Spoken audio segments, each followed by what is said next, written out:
me all day. Yeah. I went grocery shopping with my grandma.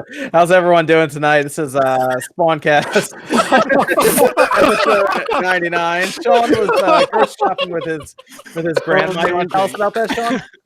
Yeah, like I didn't need much stuff because I had bought some stuff the other day, so she bought it all for me. Like it wasn't that much. It was probably like $20-$30 worth of shit, but sweet. Yeah, I'm not gonna complain. Free burritos, man. Oh man, yeah. So it was a fun. Actually, you know what? I don't think we're actually live right now. Oh, it says live. Are we lying to people? Now we are. Now we're live. So did everyone miss that gold? Now. What's that? Did everyone miss that gold? Yeah, they'll never know. Shopping. Yeah, All it's we're at SpawnCast episode 99. Welcome to everyone here. Got a bunch of people on, and we also have the celebrity of the week, Nate, Direct Feed Games. How you doing tonight, man? I guess I should be on like some sort of high, right? Yeah, man. You're like everyone was talking about you the past couple days, man. You broke some serious news. Yeah, well, it's one of those things now. It has to happen because I'll be a hero today and a villain tomorrow. So yeah, nah, man, you gave people a lot of hope going into the year. Yeah, I mean, kind of ended the year giving people hope of a trilogy. So that's true. That's true. Well, hopefully that's E3. Hopefully that's the case there. But we'll talk about Xbox and the Switch and everything here. And then we have Max. What's going on, Max? How's it going, man? Dreamcast guy. Very sick, but very happy to be here, and yeah, playing a lot of games. Well, I'm sure we all want to rip into Anthem. I'm just excited to rip into Anthem. Yeah, and actually, you weren't on last week, and I finished Crackdown this week, so we can talk about Crackdown a bit too. Oh yeah. I don't know if Sean, did anyone else get a chance to play Crackdown at all? A couple hours last week, couple hours. And nobody cares to jump into Crackdown. I'm hesitant to finish it. And then OJ is with us. Player Essence, what's going on, man? What up, man? What up? Good to have you. Good. Sean's back. Sean, what's up? How's it going? Chilling. Playing some Mortal Kombat 2 right now on the Super Nintendo. Mortal Kombat 2. Very nice. Very nice. And then we got Rob back with us after how long has it been, Rob? A month or two? It's been like 2 or some odd months, so it's good to be back. Definitely. I'm actually one of the people that wants to try Crackdown 3, but I believe all the negative hype. It doesn't seem like it's living up, but I'm curious. One day maybe. Yeah, I mean it's on Game Pass, so there you go. You just download it and play it. It's you don't really have to download the multiplayer. That's not very good. Oh, are they separate downloads? I didn't know that. They are. Yeah, it's the weirdest thing. It's the weirdest thing. Why don't we start with what everyone's been playing this week? If somebody wanted to jump in with something they've been playing, I'm here too. Oh yeah, fuck Jordan. Kick him off. No. Jordan's with us. Good night.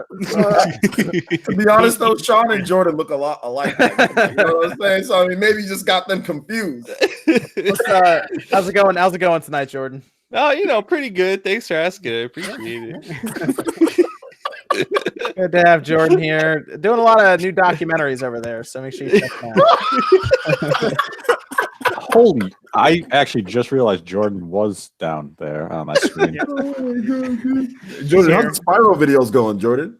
Oh my god! OJ, we'll talk later. I have some choice words for you. Spyro content on his channel. Oh my god! But yeah, I've been playing I played Crackdown this week, and I beat Anthem this week, and Crackdown is bad. Yeah, I finished Crackdown this week. I did a little review on it because I was saddened by it, but it's not a very good game now.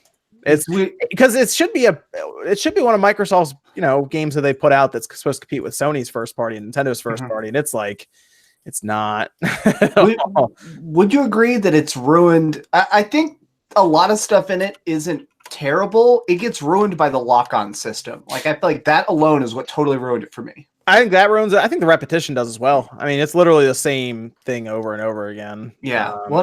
It's also short. Like that's kind of a weird thing. Is like you take over the whole island. Like it's one of those games where when you finish it, you're like, okay, I'm done with the opening act. What happens now? Oh, that's the ending credits. Weird. Yeah, it's because you keep doing the same thing over and over, and then you pretty much just finish off some of the bosses, and that's it. Then it's over. It doesn't take more than 6 or 7 hours if you just want to beat the game. It's pretty quick. It's pretty quick. It's a shame though. The multiplayer still confused me because they haven't fixed it yet to where you can invite people in. Yeah. So it's an Xbox game, and you can't form up a party in the game and invite people. Well, and you pick what weapons you want before you go into it, before you go Yes. to the multiplayer. And so, in my opinion, the Gatling gun is so much better than everything else. I just use Gatling gun rocket launcher and just kill everybody by myself because it's just auto lock on. You can see people through walls. It's just, it's so obviously incomplete. Yeah, it's weird because it's been in development for 5 years. Yeah. So I don't know what happened there. I'm not really sure. But it wasn't good. It wasn't good. It's just a boring game. I beat it, and then I did a little video on it, and I moved on already. But I did start up Anthem, and then Max, you've beaten Anthem. Yes. Anthem has some very solid gameplay, I think, when it comes to the controls. Like, you can just instantly and seamlessly jump, fly around, land, fight a couple aliens, solve a puzzle, but there's so much repetition. It's just grind. The worst thing is that you can't do anything in the game. You always have to go back to city for everything. So even if you like pick up a rare gun and you want to see what it's like, you have to go through a 7-minute load screen, equip it, and then a 7-minute load screen to go back to the map to test it out. It's just so many weird problems like that. Yeah, I've played like 5 or 6 hours. I'll just be honest, the game's boring. Yeah. It bores me. There is some serious issues with the flow, as you're saying. I feel like I look at the load screen as much as I play the game. Yeah, I actually put it on a timeline. So I recorded the first 2 hours of the game solid just to see what would happen, and I dropped it on a timeline, and I discovered that yes, you actually spend as much time in the game loading as you do missions. The average mission is about 9.5 minutes, and you spend about 9.5 minutes on loading screens for each quest. Isn't it like a big seamless open world though? So why do they give you loading screens? Oh. No, a lot. So every mission, you basically get a contract in town. You like talk to an NPC, and they say like, "Hey, this person's missing down in the ruins." Then you go through a load screen, and you're like down on the surface of the world. You fly down into the ruins. You solve the puzzle, like fight the mini boss, and then it's like load screen back to town. Talk to that person, go to the next area. There is the option to do what's called free play, where you go in by yourself and just explore the world, but there's no point in doing that. The only time you ever do that is when you're trying to collect materials to craft stuff, and that's it. And it's boring as hell. Yeah, the problem is if you're in a mission with other people and you're all kind of just rolling through the mission, if you get even a little bit behind everyone, like maybe you saw something, you want to harvest this on the ground, you go, I'm going to drop down and grab that real quick. Immediately it'll say get back to your party in like 30 seconds, and if you don't get there, we're going to hit you with a load screen and teleport you to them. Yeah, and it is the most annoying thing, because when that happens, I freak out and I go, where is everyone? No, and it just counts down and just load screen for like a minute, and I'm like, well, and to make it even more immersive breaking, you can see these giant glowing blue rings sometimes, where like when the game is trying to guide you back to your party, it'll put these giant glowing blue rings. And it's literally like Superman 64 all over again, and being like, hey, buddy, like, go over here to keep having fun. It's so bad. Zilla Times 2. I'll go ahead and read that since it's up there. He said, what's up, John, Francis, Sean, and Rob? How's it going, Zilla Times 2? Thank you for the super chat. Good to see you out here. So let me ask you this, because did everyone see Anthem's review score on Metacritic? I did. Like 63 or whatever. It's a 60 now. Oh wow, it went down. Dude, it's so at this point, Anthem is the same score as Crackdown 3. That's the score. In my review, I gave it a 6. It makes me sad because I totally admit I was super hyped for Anthem. I thought it looked cool when they showed it last year, and I mean, obviously we all had reasons to be nervous because EA screws up things all the time, but it was also Bioware. And to me, it just looked like a cool kind of shooter. Like, I like stuff like that. And I am a fan of Destiny, and obviously you can draw Destiny comparisons and stuff, but I don't know, man, just seeing the whole thing fall apart and all the bad press pretty much since the first of the year, all the press on Anthem was so bad. And I was like, I'm gonna kind of like OJ, like you joked about, I'm waiting for that game to be cheaper in a year when they've got DLC and like complete missions and stuff.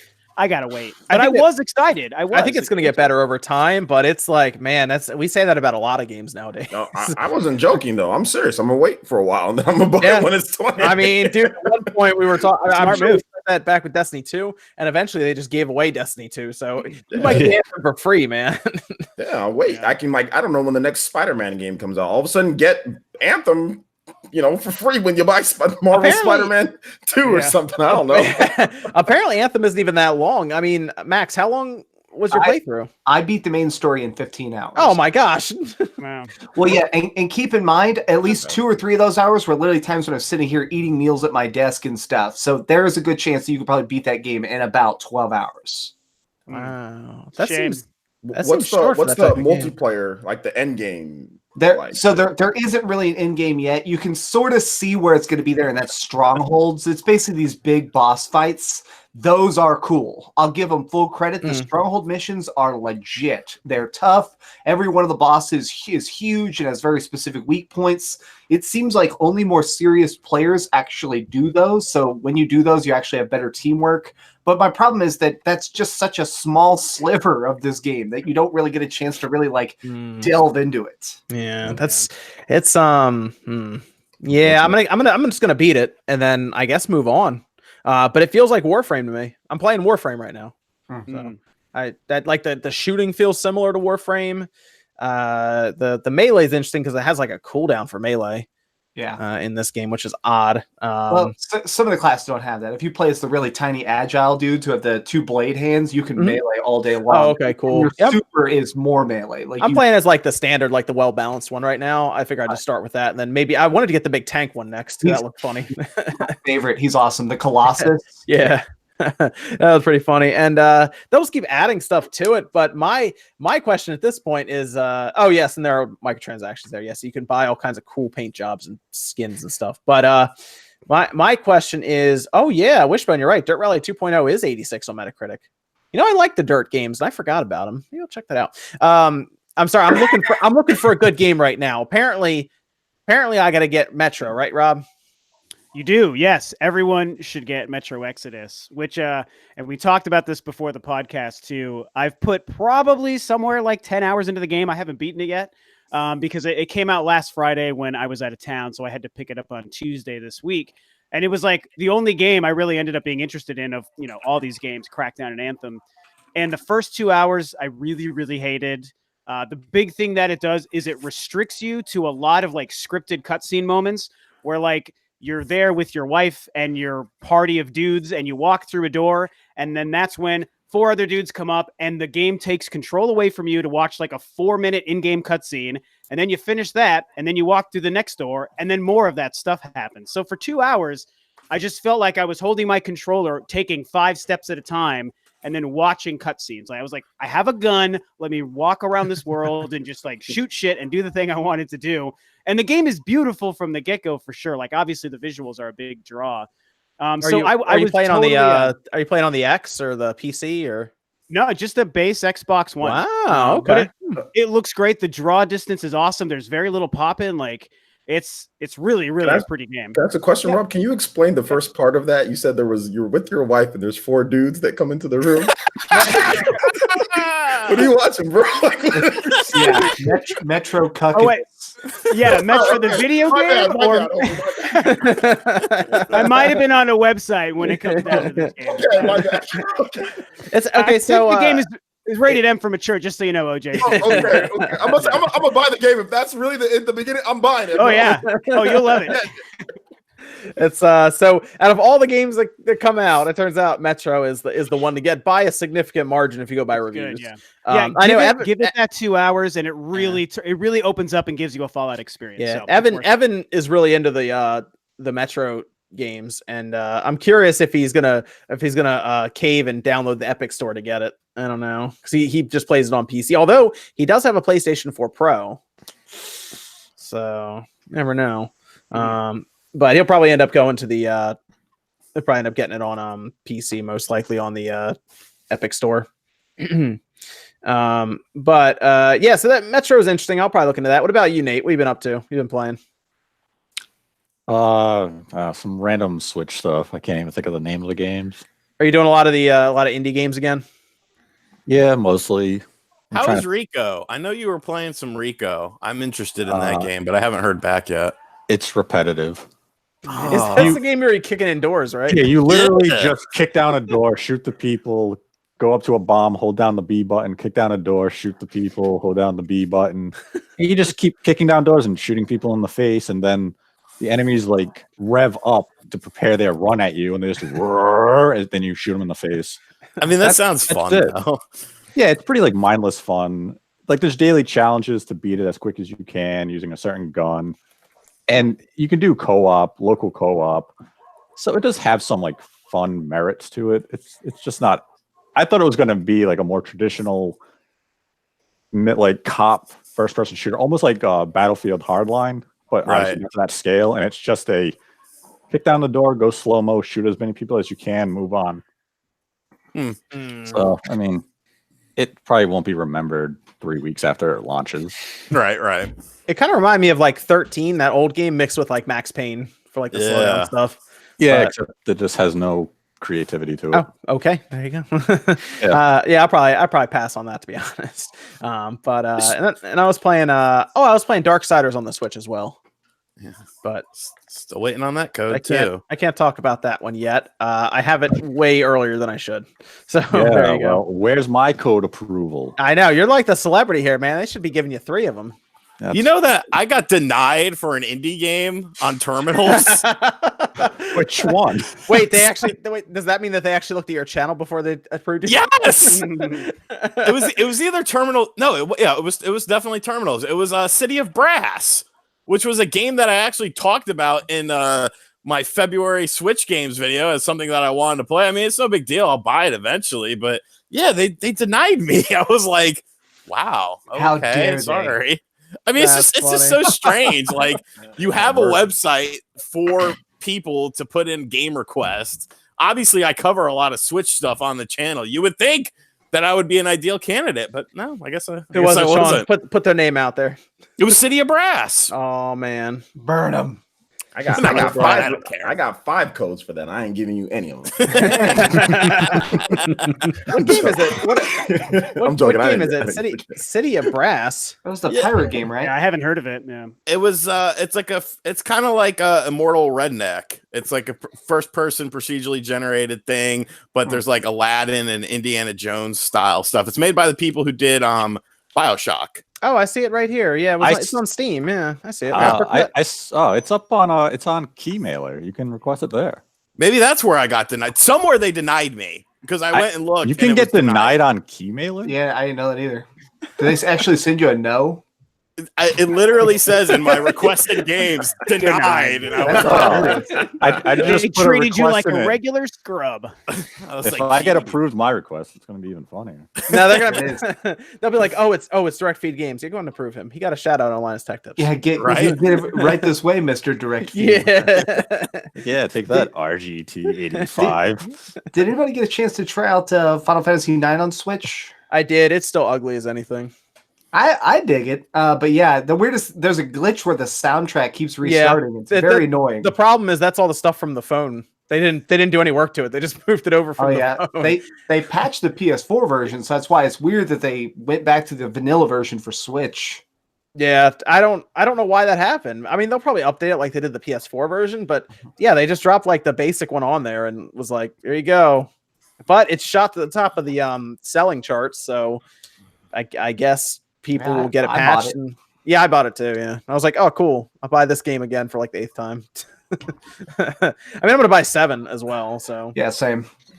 You know, but they didn't do a great job. I would like Square to do better jobs with some of their ports like that. It's expensive. Damn, it's expensive. Yeah, it's like $21, isn't it? 22. Yeah, 22. Wow. What in I the thought world? $20.99. I think that was the exact price. They need to. You putting that kind of money in. You can actually buy it brand new, sealed on the PlayStation 1 on their store for $15. So I don't know what they're doing there. I don't know why that's so expensive for the amount of work put into it.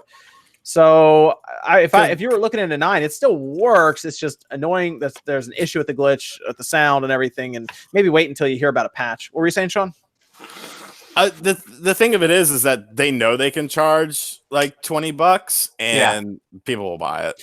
But yeah, they've charged that. It's weird. They've charged that $20.99 everywhere it's gone, I think. No, it was 15 on PS4. Because I know on cell phones it's 21 right now. Yeah, I don't know why it was cheaper on PS4. I actually went back and watched. I made a video about it back in 2016, 2017, whenever that came out, and I rewatched my video and I said the price at launch was 15.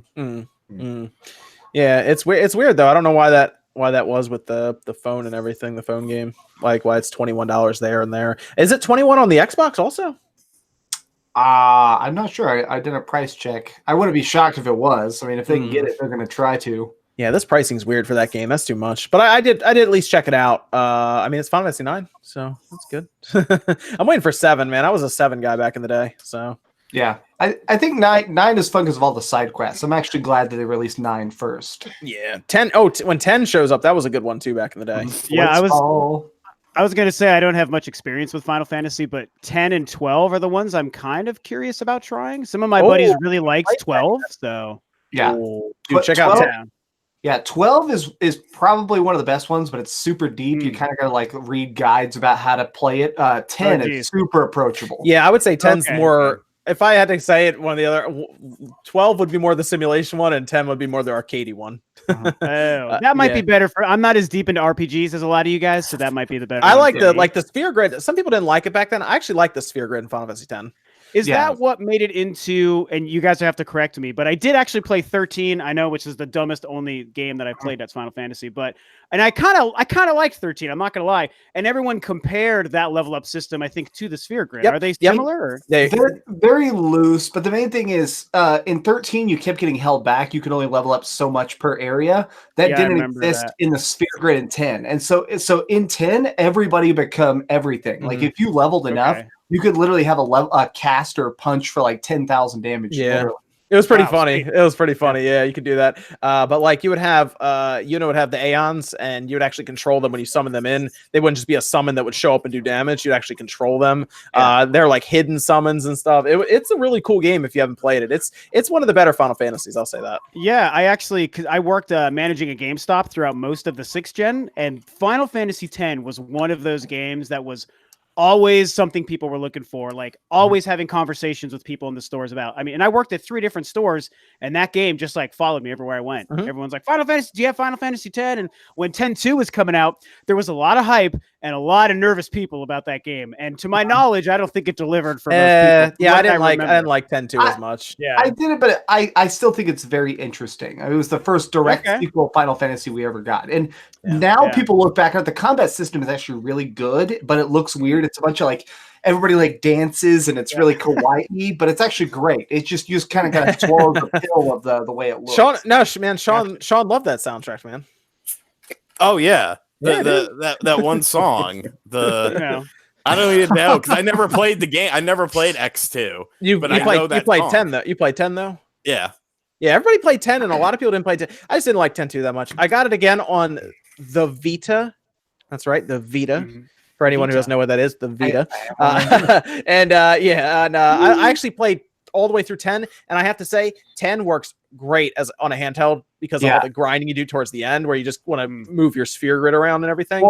Works perfect. One of the things they did for the remaster, which you guys are going to get to see the benefit of, is they redid the menus. If you go back and look at the original menus, there was a lot of like light blue on dark blue that looked kind of funky. They completely remastered the menus in the re-release. So it's a lot clearer, even in handheld, super clear. Yeah, you'll get a lot of time out of 10. So it's worth I think it's, was it $40 for the 10-2 pack? Is it? Jeez, yeah, that's a great freaking deal. Yeah, that's worth it. I think that's what it was. I think it might still be that on Steam right now. You'll get a lot of time out of that game. Final Fantasy X. I think the first time I played it, I think I did 100, and then when I did on the Vita, I did 150 in it. Yeah. Wow. Did you beat Dark Shiva? Did you beat all the dark bosses? Oh yeah, because they added those in. I ran into one of them early on too. I remember that because Tidus's sigil was behind one of them. So I remember I had to keep going until I got Yojimbo to do the one-hit kill on him, and that's how I got it earlier on. It was that way, but I ended up having to restart the game like 30 times. But it was worth it because at that point I was just nuking everything with Tidus, just smacking everything. Go. Everybody should get 10-2. It's a good game. If you missed out on it, you'll get your time out of it and your money. So good stuff there. I've also been playing Vita too, though. Whoa, what? I got an ice blue Vita. Nice. Just got this one in from Amazon. Been playing a lot of games. That's the one they're about to stop. That's the last one they're going to produce. They said, right? Yes, these are the last ones that you Ice Blue and I think like Red. There's like but that one's even more expensive. Yeah, I want the red one. I want the red Me one too. Yeah, it's like metallic red or something like that. But I just got the Ice Blue Vita. It's a little bit more expensive because it was brand new. I imported it from Japan. I've been playing some games because I have an upcoming video on some PS Vita stuff. What website did you get it on? Amazon. Ooh, okay. There's only you should check it out. Yeah, they're running out. I want the red one. I really it's $270, I think, for the red one. Wow. I want it so bad though. Wow. That's a tough pill. I want a brand new one. So yeah, I've been playing some Vita. Vita's cool, man. It's a cool little system. I had one back when Persona 5 came out, so I can play that because that game, Persona playing on a TV is just whack. So I was playing the remote play with it. So it's good. I've been playing Soul Sacrifice. I don't know if you guys heard of that game. Yes, yeah. Kenji Inafune been playing some Soul Sacrifice. Some Freedom Wars, good game as well. Kinda. Well, for the price, it's good. The Vita games are cheap as hell. So yeah. Freedom Wars Start is collecting great, them. man. Freedom Wars is great. Yeah, I've been collecting. I just picked up a bunch of Vita games for like $30. I got like 4 Vita games, so it was just various eBay and various different this places. says I can have it from Japan by March 6th. That's not bad. Yeah. How much is it? How much is it for the road? $265 prime shipped. Okay, $265. Yeah. Just gotta make a video on it, open it up, and we all good. Right there you go. There Yeah. you go. Oh, wait a minute. Hold on. They're cheaper on eBay. Ooh. Yo, this is the Wait, don't tell everyone that. They're gonna go and Yeah. Right, they're gonna buy it out. dude. It's the 1000 with the OLED that's red. I don't trust eBay, even if it's like a trusted. Like I just don't like eBay, dude. I don't know. you gotta find the right sellers. Yeah, that's the thing. Like Amazon, like I know for sure. Like when it's Amazon, you know, like if something happens, good. You know, like because it's Amazon. So Well, I feel like you can trust the people on Amazon better too. I've been scouring eBay for Atari Jaguar CDs for months, man, and it's like I don't know if I should spend all this money on this. I'm a glutton for punishment, really. But it's like that's a lot of money to spend on something on eBay that you don't know. Yeah, this is the PSP 1000 all red. Ooh, yeah, I might get this. This is on Japan. It's only 120 on there. Oh wow. Yeah, man. Oh, there's the orange one. You sure it's not the Soldier console? the Soldier Vita. Oh Yeah. man. Oh my god. What do you call that? The Velveeta? Something like that? The Velveeta. The funniest thing is that like this or Aqua Blue, it's called. This Aqua Blue went up to $270 on Amazon. Like literally, like right after I bought it, it's now $270. So the prices of the Vitas are going up because they're just like they're ending. You know? Yeah. You guys gotta jump on it. Everyone jump on it. Dude, we're gonna skyrocket them. They're gonna be like, "Oh, let's put it back in production." They clearly want it. I think I'm gonna get that. The one you got, OJ. That one's that's clean looking. I want one. I need a red It's a one. very clean looking Vita. Oh, I It's found the very orange. nice. I found the orange. I found it. 160. Ooh. That's not bad. On Yeah, eBay. Yeah. On eBay, yeah, it's not bad. It's not bad. Do they have any A good translucent good colors? seller. I want to wait. If it's 160, I'll buy another one for 160. Yeah, Yeah, it's from Japan. It's gonna be a minute. I'll get it at the end of March, according to this. All right, get a we're PlayStation TV because you can play your Vita games on your TV. Yeah, but those are pricey now too. all right, I got one for about $80. I need to get one not real bad. bad. I'm having a hard Yeah. time finding PlayStation TVs, to be honest. And I it's wanted to get not one cheap. for a video, but Mhm. I remember at one point I passed on it when it was like $40 in like a Walmart one day, and I should have grabbed it. But Yeah, Yeah, that's when I got I mine when it was like 40. yeah, so Good we'll see. deal. Yeah, maybe I'll do that. Get this Vita, and we'll open it up and check it out. That'd be cool. What about Jordan? What you been playing? You got Jump Force, right? Game of the year. Yeah. So look out for a video sometime this week. I'm gonna rip into Jump Force. I liked it in the beta. I like the gameplay. Like I like the actual fighting. Like it's fun to see all like the anime and manga like look to it all. I really like the aesthetic, but it's a very cheap 50th anniversary celebration for Shonen Jump. It's like the characters are cool, but it's very bare bone effort to make this game run like decent looking. Crackdown 3 looks better than Jump Force in many issues. And that's another game I played a little bit of, and I'll talk about later this week because I have some stuff to say on that. I picked up Far Cry, haven't touched it yet. I haven't played Kingdom Hearts in like over a week now, so like I've been kind of busy with doing some other stuff, but I got a whole laundry list of games to get back in and get some time with. So luckily, I don't think there's too much in March I have to worry about, but now I kind of want to play Metro instead. Yeah, I'm You rolling should through. play Metro. I'm rolling through Kingdom Hearts. I think I'm on the 6th or 7th world now, so I'm rolling Nice. through that. Yeah, All you're right. getting there. Yeah, so I'm in the Frozen world right now. So Yeah, I'm in Frozen still. yeah. It's right where I left off a week and a half ago. March does have a couple big games. DMC5 is in March, and also Sekiro Shadows Die Twice, which I'm dying for. I have to get Sekiro. Yeah. That's coming soon, man. I can't wait. I'll be grabbing that. Dead or Alive 6. Dead or Alive, yeah, man. It's gonna happen. Dead or Alive 6, nice. Yeah, there's the demo. There was a demo for that. Cool. So I think that's everything there. Let me go through some of the super chats that we have up here. By the way, there was something I just saw pop up online that somebody sent me over just now. I guess this was a few hours ago. Apparently, there's someone who hints and does a lot of rumors and stuff on a China. It's a Chinese Twitter account that they have here from China. They have multiple things right, and they said that there is a Gen 8 trailer coming this week. Oh, maybe talking about that a little bit. It's gonna happen. I thought someone did a video talking about a Pokemon leak today. Yeah, there's videos that just look out for Wednesday. There you go. All right, keep an eye on it. Did y'all see the weird Fallout tease that just appeared on Amazon? Yeah. I feel like. Are we sure that's not for Wolfenstein? The countdown screen is the Fallout thing. Oh, So okay. I think it's going to be the Fallout 3 remastered. Aren't we owed some?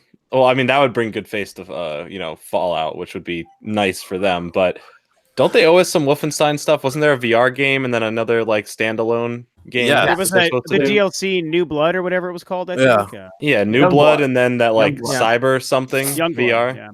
yeah. Yeah, where are those at? That's why I was wondering if one of those was the countdown to I the. followed the director of both those games on Twitter, and it seems like they're just. It sounds like the games are really far along. They're just waiting to show them. I think they're going to do what they did at E3 2 years ago again this year. I think they're just going to walk out and be like, "Here's this game. It's out in 1 month. It's this game. It's out in 3 months." I think they're going to do that. I've been loving the Wolfenstein games. Like they've been fantastic. So I'm ready for more. Is that Fallout 3 thing widely known? Because that's the first I've heard. I mean, they missed the 10th anniversary last year. Well, That's what I thought they were going to announce. Yeah, the rumor is that it's done, but a lot of people don't know what it'll be. Like, somebody found some a lot of clues pointing towards it, but nobody knows what this will be. The main rumor is that it'll be Fallout 3 on Switch, and then they'll do like a big sparkly remake, like they did for Skyrim on PS4 and Xbox One. They need to release it Good for stuff. free as an apology. Yeah. Right? We'll see. I mean, I For still everyone don't who know. bought Fallout 76, they get a free version. Yeah, right. I'll Now take you're one, talking. please give me a free version. Yeah. I mean, Todd Howard did say, and he obviously could have been lying, but he did say like we have no Fallout Switch plans at some point. So I hope that he was lying. I would freaking die like for Fallout on the Switch. But Well, You he don't lies even- a lot. You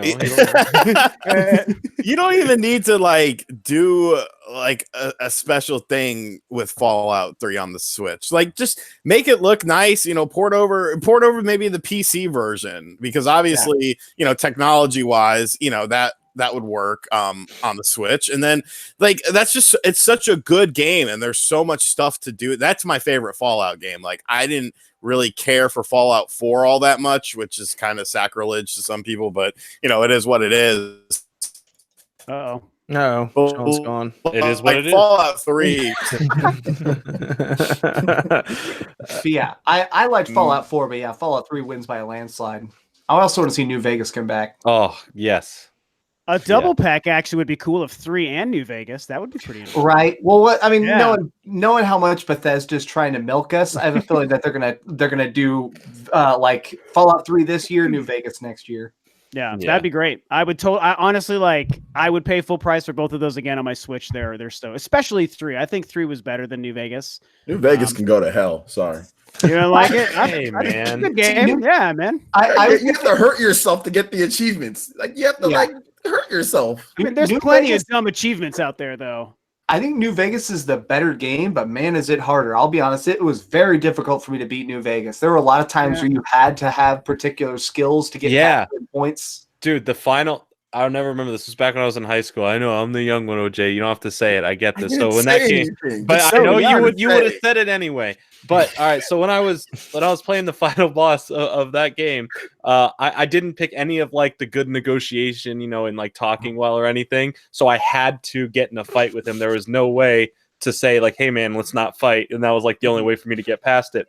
It took me from playing at like 5 p.m. after school one day, all the way up from me having to get up to go to school the next day, of me breaking 2 controllers in frustration of not being able to beat him. Dang. So yeah, I mean, I love Fallout New Vegas, but that final boss, has some bad memories.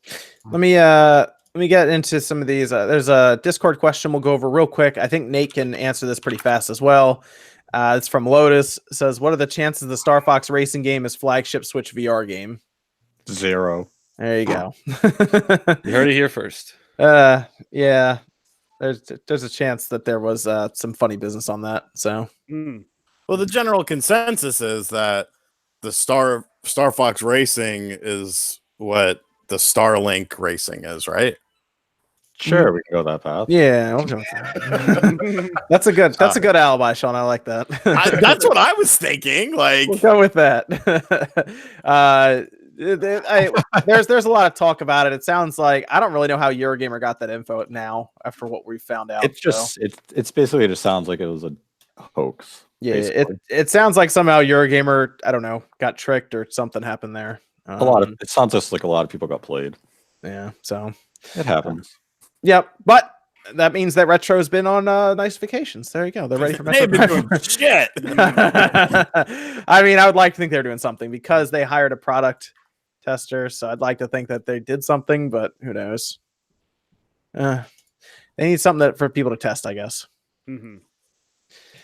Yeah, so that was fun to go through. Let me go through. K19 says, when Linus Tech Tips talks about you, you have hit top status. Good job, Nate. Yes, Linus Tech Tips give you a shout out there, Nate. Sweet. Riku Kitu says Nintendo and Xbox to collab and finally make the NX. That's what that meant the entire time. Yeah, I tweeted that out. Everyone has the same jokes nowadays. Yeah. Not clever. Sakon10 said, did you see that Retro is hiring product testers? I did. It's seems kind of early for Metroid, but hey, maybe they got a build up and running that they wanted people to test. I don't know. Or maybe they're testing out new Funky Mode. Yeah. Like its own standalone game. Funky Or Funky Kong is coming to Metroid Prime 4. Oh my minds. Dude, I still Easy love that. mode.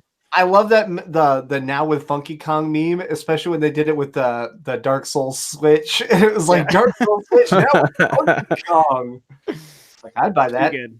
Yeah. I'd like to think Retro did something in the amount of time they've been missing, but who knows? Oh, Maybe dude, they did had something to and it got been- canceled. I don't know. They could be. I mean, Reggie made a confirming statement in like 2015 or something about, oh yeah, Retro's been doing a thing and you'll hear about it soon. Like he said something about that. So I mean, it's been whatever 6 years or no wait. So 2014 since Tropical Freeze, right?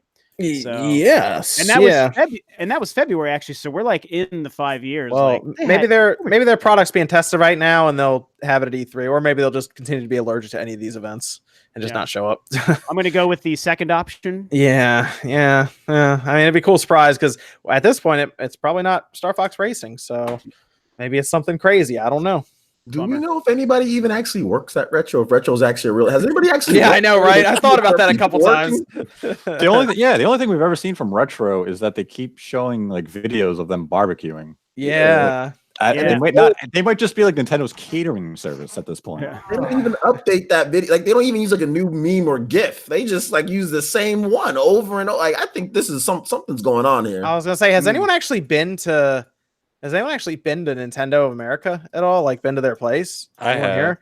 Have you? Pretty close to me, but, no. Was there a food truck outside called Retro Studios? There was. Oh my. That would actually explain a lot. No, they're down to like they're down in Texas, right? Yep, Yeah. they're in Yeah. Texas, I hear. Yeah. That'd be interesting to go there just once. How far are you from them, Max? I'm about 3 hours away. I can There go you go. cruise down there. Make the journey and just wait for them to come into work and just yell, "What are you working on?" It And if reminds the me, guy responds, "We're making ribs," say, "Okay." do you remember when Konami fired Kojima? There was that dude who like live streamed himself driving down to Konami headquarters in Japan. He was like some American guy who lived in Japan, and he drove over there and just went like, and then the stream ends. He just like flips off headquarters, and it's like, okay. Oh man. I guess. Lycon says, I'm actually enjoying Anthem as a casual game with friends. The gameplay is very fun. The recent patch ironed out some frame rate and loading issues. I think people can still have fun with Anthem, but I look at it objectively, and I Bioware could have done better. That's just where I'll leave it. So I think Bioware. I think they might be in trouble. We'll get into that in a little bit, but They're done. I'm a bit It's concerned with over. Bioware. That's almost there right now. I'm a little Game concerned. over. Game over, man. Are we going to talk about the leaked Xbox specs that look totally real? Oh, I know you're talking about the yes, sure, yeah, we can talk. Maybe. Some of the specs are wrong. We can talk about them though. Yeah. So, two of them are wrong. Yeah, we could talk about them a bit though. Bonus topic. Yeah. Lycon says, sorry, Riku Kitu says, do you think Microsoft will stop making consoles in the future and just do streaming services for Nintendo, PC, and mobile? Seems to be pushing Game Pass. I think they'll always make a console, but I think they're going to always focus more on their streaming services here going forward. That's where the money is. But I think they'll always provide at least a box for people to buy. I don't know about that. See, yeah, I don't know either. Yeah. I mean, it doesn't have to be a powerful box. It could be like an Amazon Fire Stick. Yeah, but I mean, at that point, what I really. Are we going to jump into this? Like, we might as well jump into this. Yeah, that's fine. We Obviously, can do that. it's the Yeah. biggest topic. Let's just jump into it. I foresee Microsoft maybe not going third party in the way that Sega went third party, but I think there's going to be parallels between them because, like John just said, Microsoft, especially this generation, is making their money on these streaming services. They're making money on Games Pass. They're making money on Xbox Live. They obviously don't care about selling a box nearly as much anymore because it sort of makes sense for their business model because, like I said in one of my videos talking about it, when you sell a box or an Xbox in this case, that you get that money for the Xbox and then that's it. That's it. There's no extra money coming in from that Xbox. And Microsoft was selling the Xbox at razor thin margins. But they are, of course, doing these services like Game Pass that are phenomenal. So if they can expand those services and, most importantly, get a foothold in Japan by being on the Nintendo Switch, it's a win-win for them. That's one of the main catalysts, I think, for this because Microsoft absolutely sucks in Japan. Nobody in Japan gives a shit about the Xbox. But if you're putting Nintendo Switch, if you're putting Xbox Live and Game Pass in some regard on the Nintendo Switch, which has a huge user base in Japan, you're starting to build that brand in Japan, just not for consoles. And I think that's perfectly fine.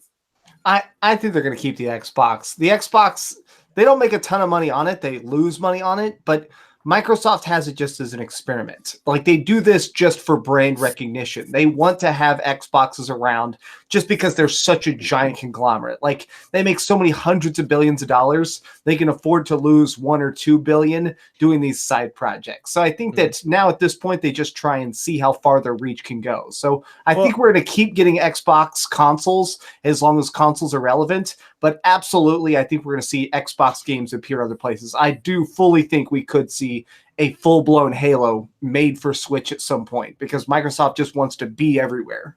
It's such a weird model, though, taking those kinds of games. And I mean, obviously, the talk of the town is that it might happen. So it seems like that's like where we are. But it just, when you think about it as a business model, why would you take your most brand recognition kinds of games and genres and, Halo? We can all talk about Halo and Gears forever. Like those are the games we think of to allow those to go to other consoles, which it seems like they're going to do. That is just, I don't know what the long-term plan for Microsoft's benefit is if they plan on keeping the Xbox brand relevant as a piece of hardware, which I want them to do. I like the Xbox.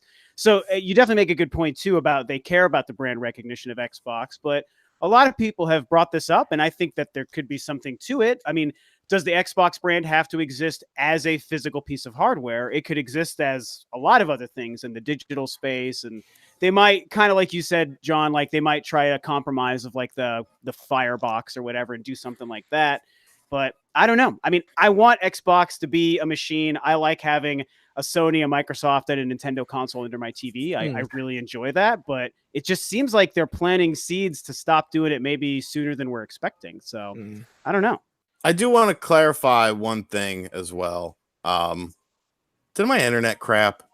We can hear you. We can't see you. Dude, this laptop, it's that stupid one you told me to buy, Spawn Wave. It stinks. It stinks.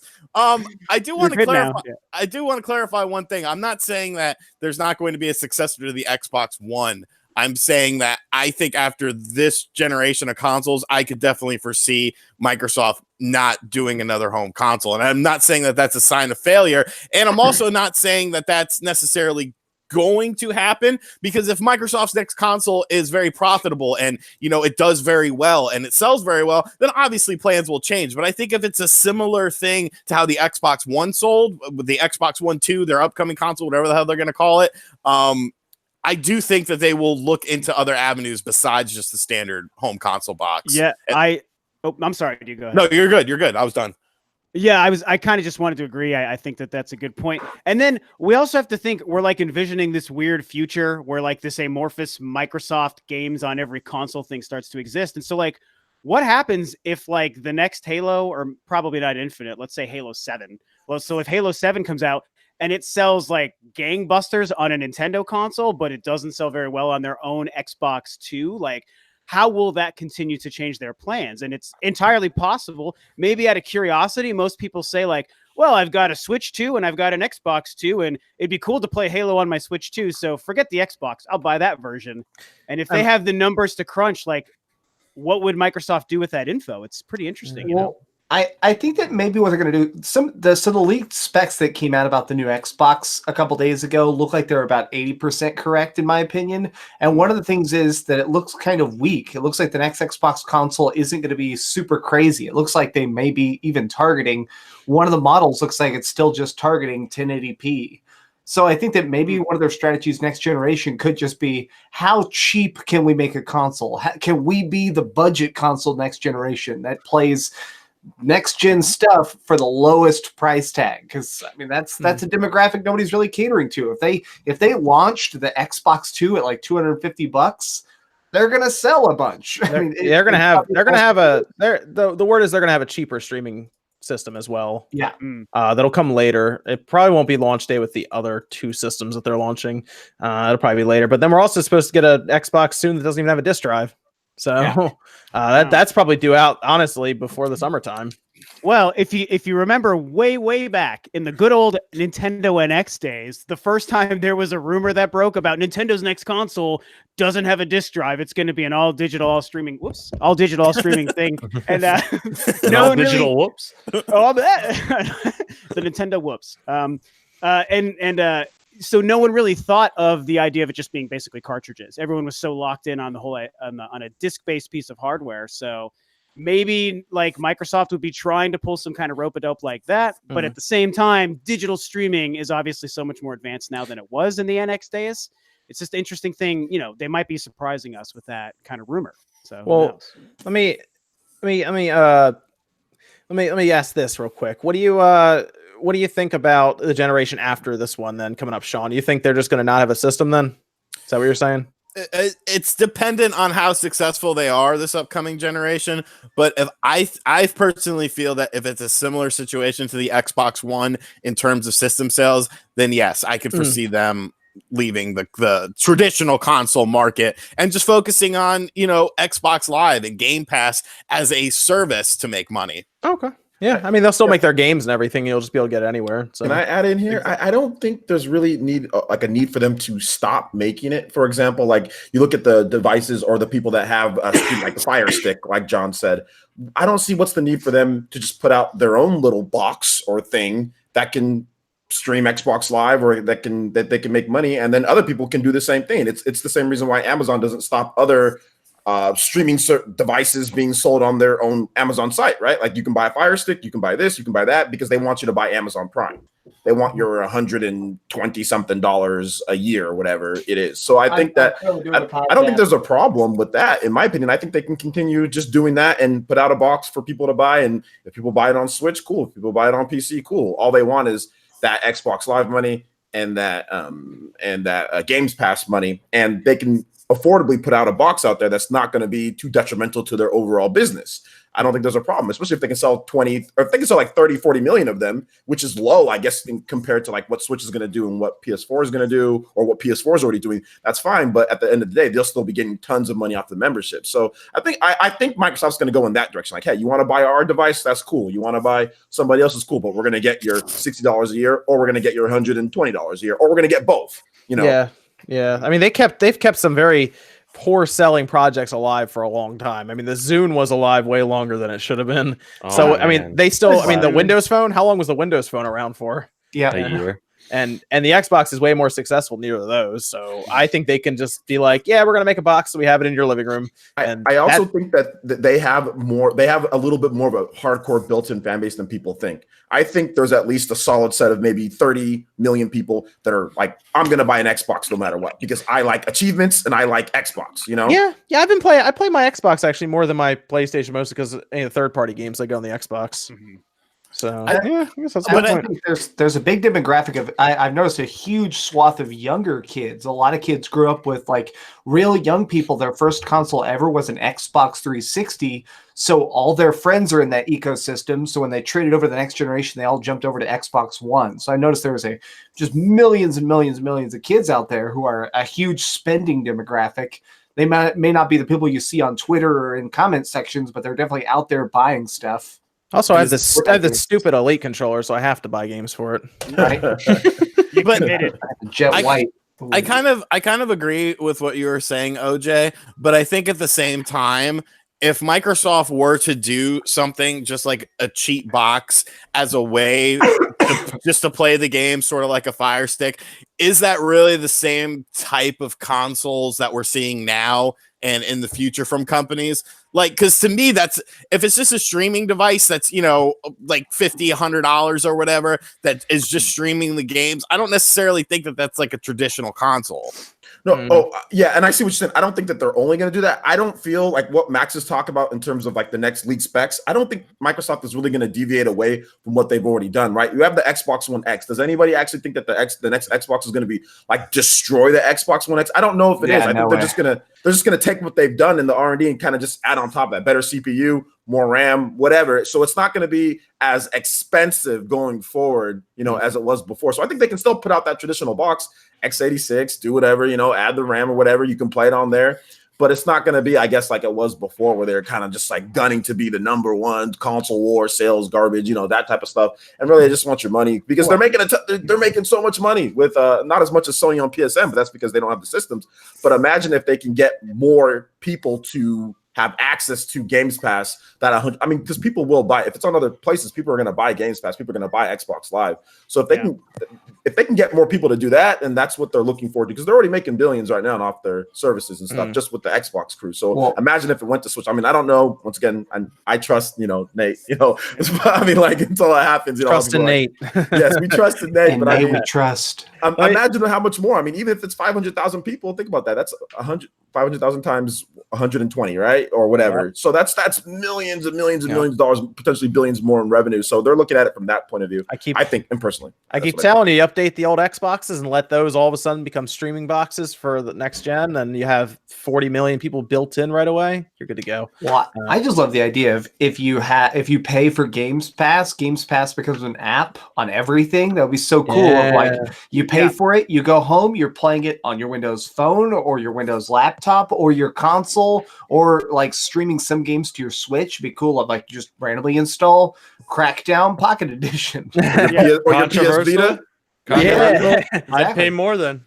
Yeah. Right. So Nate, tell me about the rumor that was put out there that you broke on your channel, so we can kind of work into that.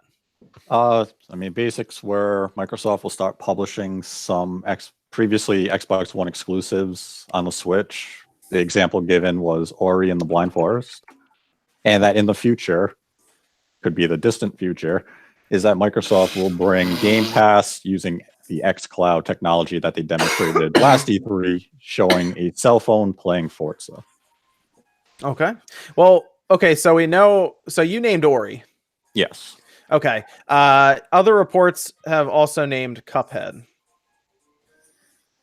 I mean, that's not something I've heard myself, but okay, yeah. It makes sense that Microsoft would want to bring over some of their lower end in terms of like visual and tech indie products to the Switch, because it fits that system better than trying to push some, like a Gears of War. Cuphead doesn't need much to run. I had a old computer that we ran it without a video card and got it to work.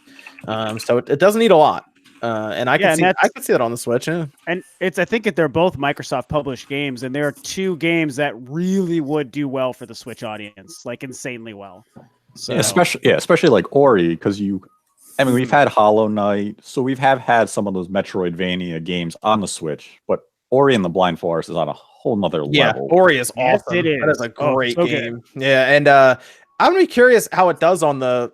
I'm actually gonna be really curious how it does on the Switch, because Hollow Knight sold 250,000 in it was quick, right? On the Switch, it was really fast. 3 weeks or something. Hollow Knight, they said that the sales are at 2.8 million for Hollow Knight. I would say probably a large majority or a large portion of that is on Switch, because Hollow Knight's been in the top Switch. I mean, sometimes it was number one on the eShop charts for weeks and weeks in a row. So yeah, so Microsoft publishing that on the Switch is them basically just getting a huge, bucket of money that they get to take with them.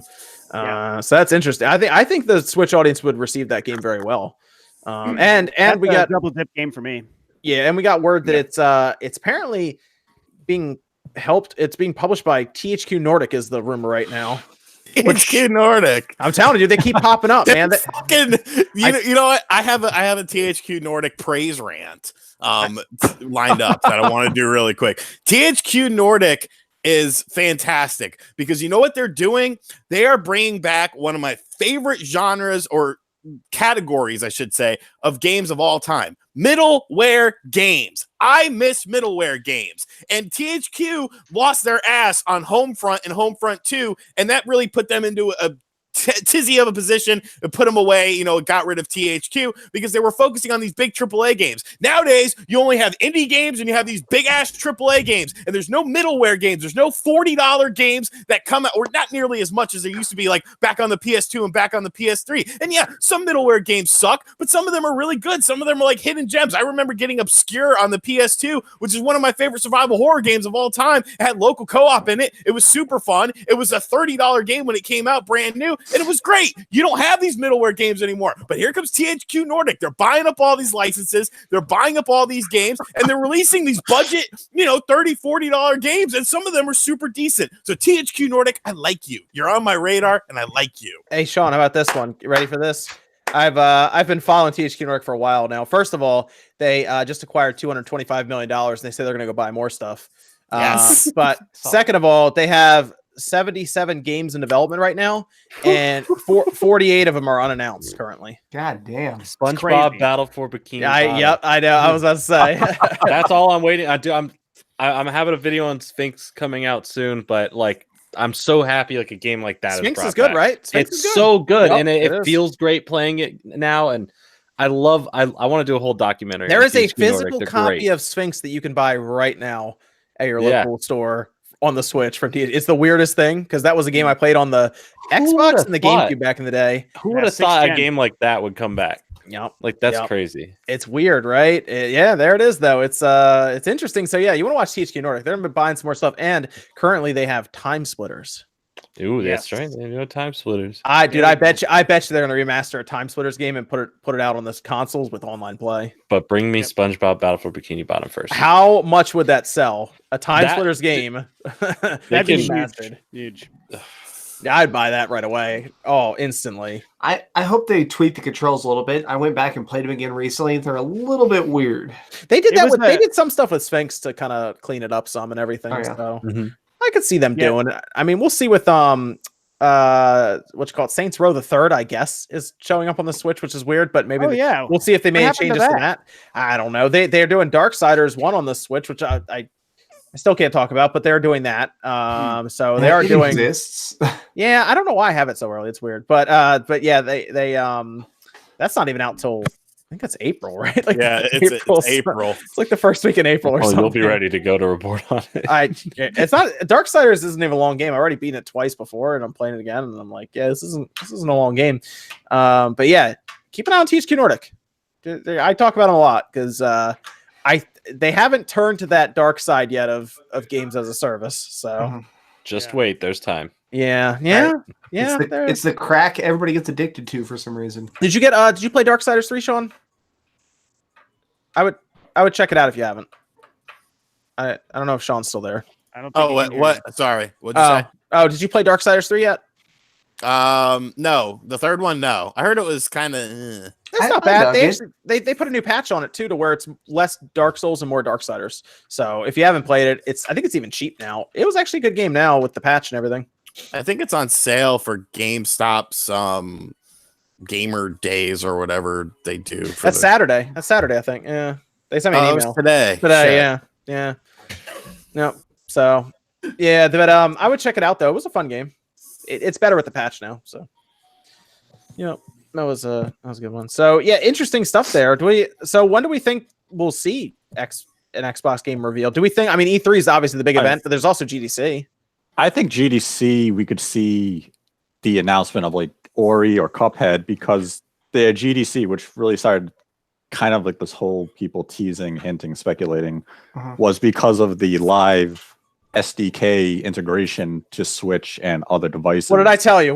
Nate, when that popped up? I said, dude. I knew. I mean, that's why I actually had a comment on my video. The guy's like, 2 weeks ago, Nate was like, all pissed off about this, saying, no, there's no chance. I was like, yeah, because I was reflecting, like, no, don't believe all this speculation. I told you, man. I expect this to happen. That way, when it does, you'll be like, holy shit, I have Ori on my Switch. I told you we weren't going to get weeks out from that No. leak, and then we were going to start. It was going to be all over the place, and it was. So Yeah, so I think GDC is the perfect time to be like, hey, here's Ori on Switch coming out in, May.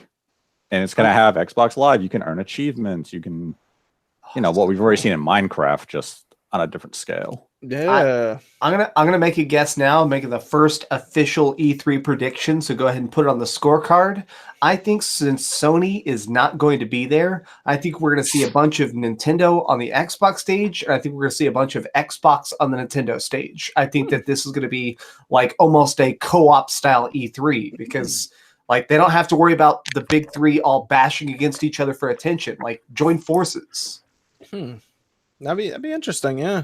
Hmm. I mean, there's word that we'll see Microsoft's new system there. So we'll Yeah. maybe not see the physical box, but they give us a rundown of it. So interesting stuff with that. I feel like you could see it. I feel like you could see it at GDC, but I know E3 is like the big event where everything shows up and it's all so Yeah, I mean, Ori just seemed, if you want to talk about that whole live SDK integration, and Ori and Cuphead would probably be those first examples of it. Do it soon. Do it once you're talking about it, and show how it's going to be integrated, and show your intents to move forward and expand that Microsoft reach. So Yeah. there's no reason to wait for E3 for something like that, I feel. I'm going to be really curious. Okay. Let's say Game Pass is announced coming to the Switch. We'll just say at E3, where that's their big announcement and everything. And they're like, it's available today. Like, you can get Xbox app again. What kind of spike do you think Game Pass's subscriptions would see? And how would that even, how would this work? If you have Game Pass, is it just you pay the $10 a month and it's everywhere? So all of a sudden it's on the Switch, right? Like, is that how it works? How does Nintendo get their cut? I mean, I think that's one of the things that's still is ongoing. I mean, it won't happen. It's not going to be announced at E3 and have like a stealth launch because the xCloud interface just isn't ready for release yet. It will be private beta probably sometime in late 2019. So at the earliest, we'll see a public build in late 2019 where we could see a rollout of some sort of beta for the Switch if that is to happen, but it'd be 2020. But it comes down to, will the Game Pass library be exactly what we know Game Pass is today? Or is it going to be more of a limited selection where, like, Crackdown 3 is day one if you have Game Pass?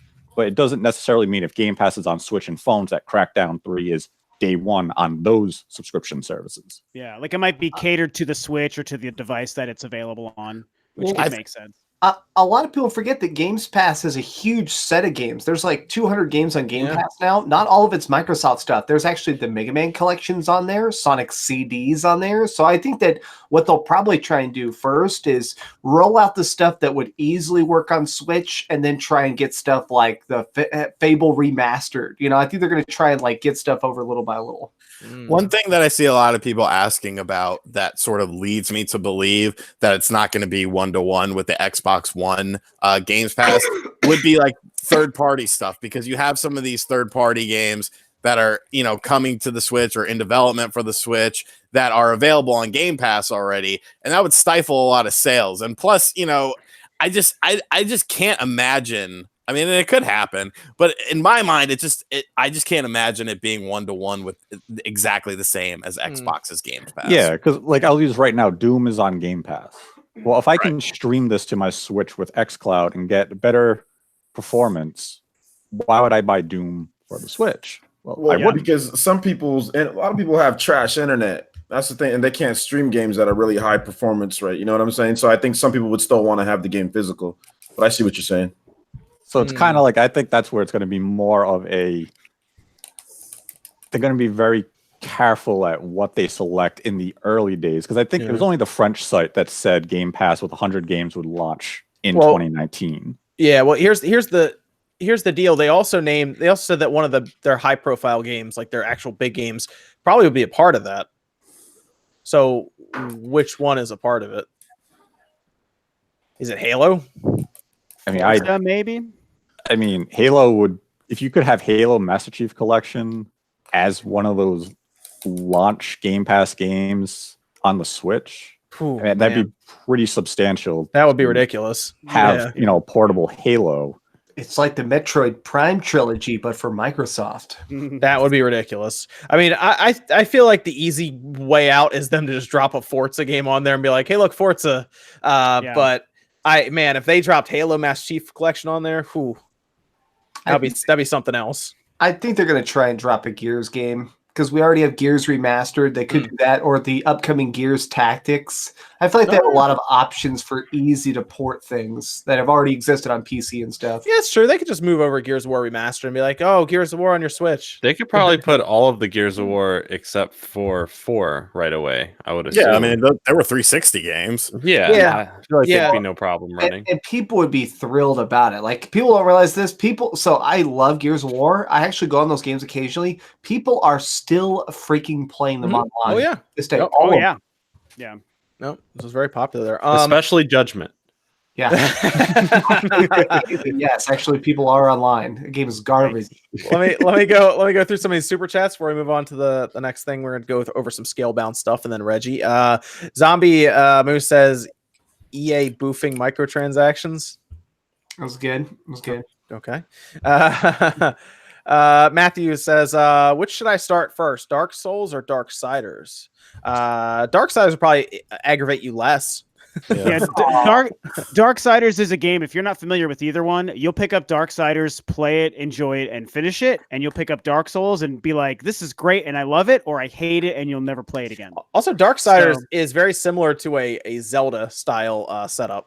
Yeah, the first one especially. Yeah. Yes, the first one especially. Yeah. So I would start with the first one. I actually really like the first one. That's actually my favorite Darksiders. So I think it's tricky with I know it's like an old conversation, but since he asked, I mean, Dark Souls I think has tricked a lot of people because it looks like a lot of games where you're like, I'm a knight, I have a sword, let me just run around and button mash the swing button and just kill the bad guys. And like, that's what it doesn't do. So that's why it's easy for people to fall into that trap. And Darksiders is just like any other good action game. You just run around just beating up shit.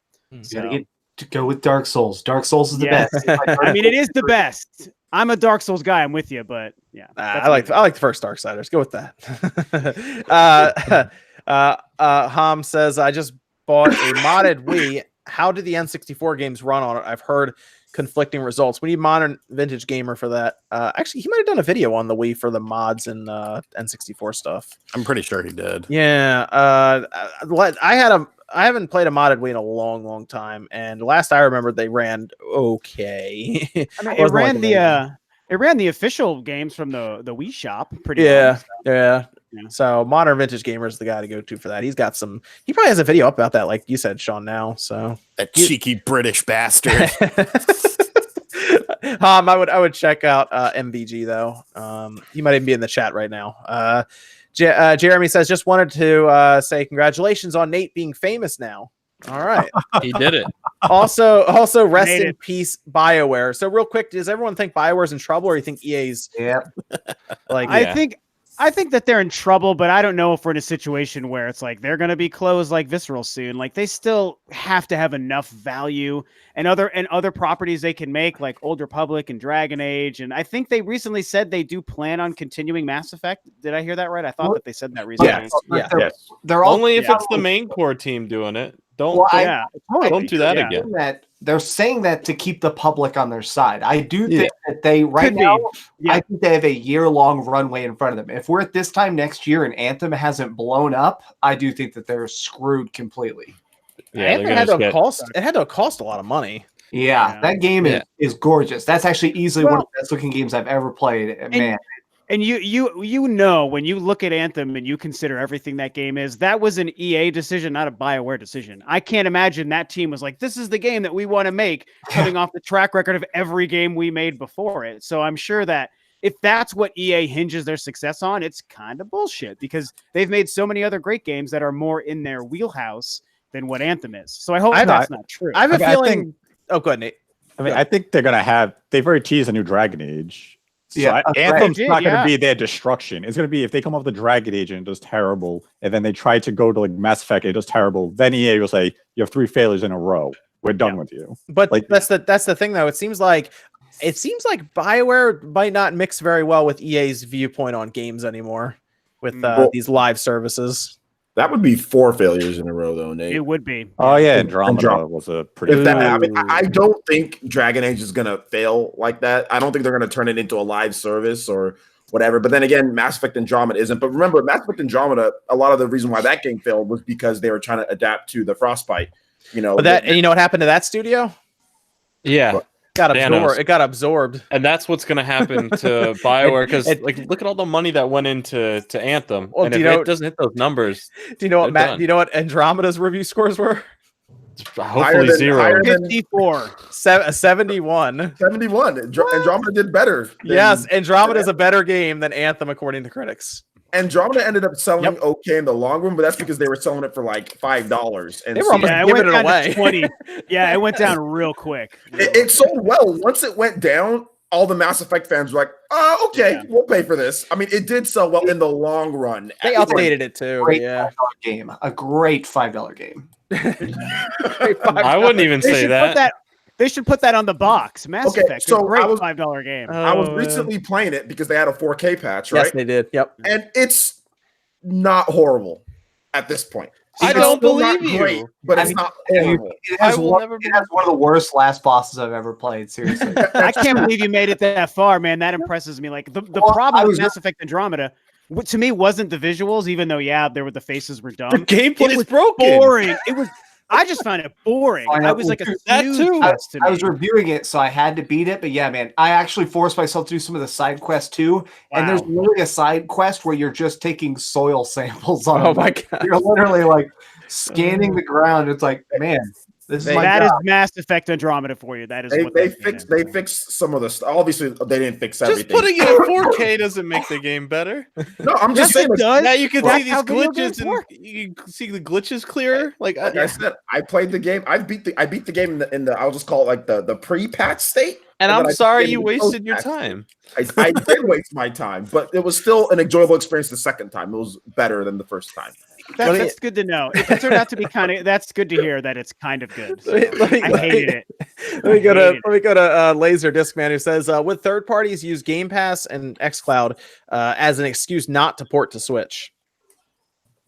I mean, I'm sure some would. well, oh yeah, I'm yeah. sure some would. Yeah. I mean, I- Capcom already kind of did. They're like, we could probably bring Resident Evil 7 to Switch, Yeah. but why bother? Here's a cloud version that's only workable in Japan. Assassin's Creed also.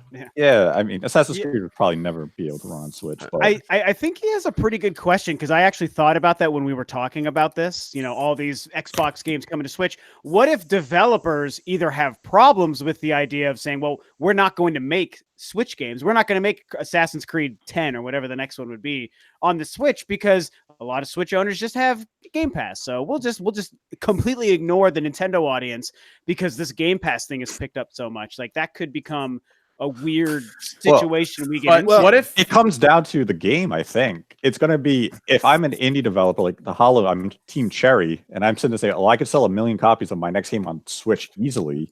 Or I could put it on Game Pass where, 1 million people are going to download it, but I'm not getting a big payout. Well, it's profitable for me to release the game. let me ask you this. Nate, you were thinking that there is going to be an Xbox app that has like Game Pass and other things built in, right? That's kind of the idea? Yeah, I think it's. I think the idea, at least how it's been like relayed to me, kind of view like the NES app on the Switch. It'd be an Xbox app. You click on it, and then it will have I guess it'd be like, here's your selection of games that you would then click, and then xCloud would stream it to your Switch. Because what if these developers could still sell you the game, but you would just stream it over xCloud, similar to what they do in Japan now? So a day one game like a brand new Assassin's Creed that is on the PlayStation 5 and the Xbox 2 would just be streamed through xCloud that you then buy through the eShop. I mean, I guess that's entirely possible if that's how Microsoft wants to develop that app for that type of integration. Okay. I mean, I guess that'd be more on Microsoft's side than say like Nintendo dictating that has to be like a feature. Yeah, I was just curious if that was a thing that they would consider doing or have considered. Yeah, I mean, it would make sense because Nintendo obviously is going to get some sort of revenue cut. Yeah, and it's either some or none, you know. Yeah.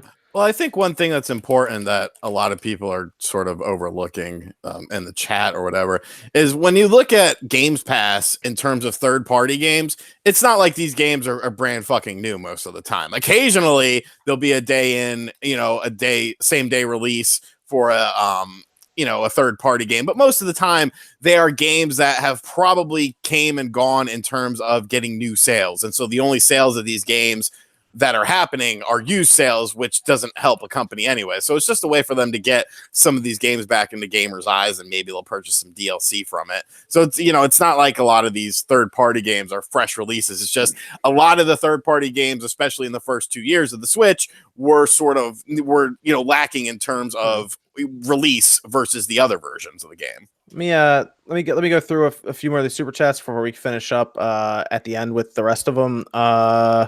Let's see. Philip Patterson says, Reggie stories. Let's hear them if you got them. Love that man. I didn't meet him at all. I haven't been to E3 or anything. I met him once. I'm actually taller than him. So what? Really? To be taller, wow. He's 6'1". He looks so much bigger in I know. videos. So I was actually disappointed when I met. I was like, I'm your size, and this is disappointing because I picture you as like this giant, and you're not. He has warm hands. But he's a pretty genuine. He's a genuine, authentic, great guy. It's not for show. He's not just like, oh, in front of cameras, I'm this smiley, bubbly, nice dude. No, he's that. That's him as a person. Well, I think that's why originally I saw some business interview with him a long time ago where he talked about when he was in the pizza business and he like made millions of dollars for Pizza Hut, and then he switched over to Nintendo. And he talked about that part of the reason he did it is because he called it boxed wares, is like the industry term of like, you're just selling people items and it's really, really generic. And so when he jumped over to Nintendo and there's this giant warm fan base, it was like, oh my gosh, like I can enjoy my job. I can like sell people products that are actually awesome. And so I actually believe that Reggie was not a gamer until he got hired at Nintendo. And then he was like, oh my God, like this is what I was supposed to do with my life. And I love seeing somebody like take up to something like that. 3 quick things. One, some guy named Andy just gave you $25. Oh, I see that. Andy Ackman. Yeah. Shout out to Andy. He said he was bored, so here's some money. Thanks, Andy. Appreciate it.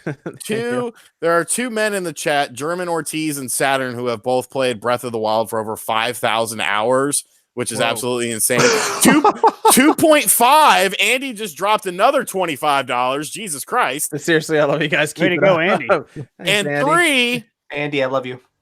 Reggie could have felt some love when he worked at Pizza Hut. I'm a man who loves stuffed crust pizza. I'm very passionate about stuffed crust pizza. He just wasn't surrounded by the right people. He came up with the Bigfoot pizza at Pizza Hut. Oh, that was a big deal. That's He was big modeled if after true. himself. Big if true. Sure of it. Yeah, which apparently I read a thing of apparently that's the biggest pizza ever sold mass market. So I like the fact that Reggie was like, what if we made a pizza so big eating it would kill you? It's like, that's a good idea, Reggie. Now I'll make video games. Yeah, exactly. Yeah, look, he killed older people with this cholesterol-ridden pizza, and then he made our youth sit on their asses so we could become obese eating that same pizza. Conspiracy. It's all Shane Dawson. The video in the gym lifting the Game Cubes. I picture him doing that, being like, "This is for the pizza." I'll say that I talked about this on my video about Reggie too. So the only E3 I ever went to was in 2004, which I might be biased, but I think is easily the best year of E3. So many incredible games. And I went because I worked for GameStop at the time, so they kind of sent me on a thing, and it was really cool. I think Andy's drunk. Is there more money? Sorry, I can't. I can stop if you want. Thanks, Andy.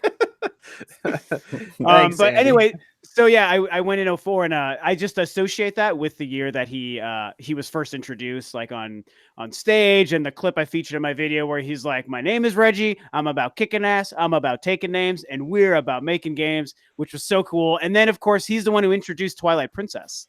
That very famous, everyone freaked out moment of Twilight Princess, which was it was cool too, because I was being at E3. Obviously, I didn't get into any of the briefings. You know, it was a different time in 2004. But the way like the Nintendo booth was set up, it was also where they first showed off the DS. Like it was a rumor, not a rumor. Like Nintendo was like, we have a 2-screen thing. It's a mystery. You'll see it at E3. And so there was a line wrapping around this Pokemon thing where they had kids singing the Pokemon song. And behind it was a weird. They were just like, "Come sing the song." And right behind them was a huge screen just playing all sorts of shit from their E3 presser the day before. And so again, 2004, there were no smartphones, so we had no idea what they showed in the first open day of E3. And so the screen started playing the trailer for Twilight Princess that no one knew about, and so the whole floor also erupted the first time that played, and it was like one of the most joyous experiences. I know that I'm not talking about Reggie now, I'm talking about Zelda, but it was a really great moment, and he was the one who introduced that to the world. So it was a really cool, special time. Yep, I just want to say big thanks to Andy again. Thank you. Thanks, Andy. Jesus. Yeah, now I can get Exodus. Andy, we all loved you in Toy Story. Want me to kiss you or tuck you?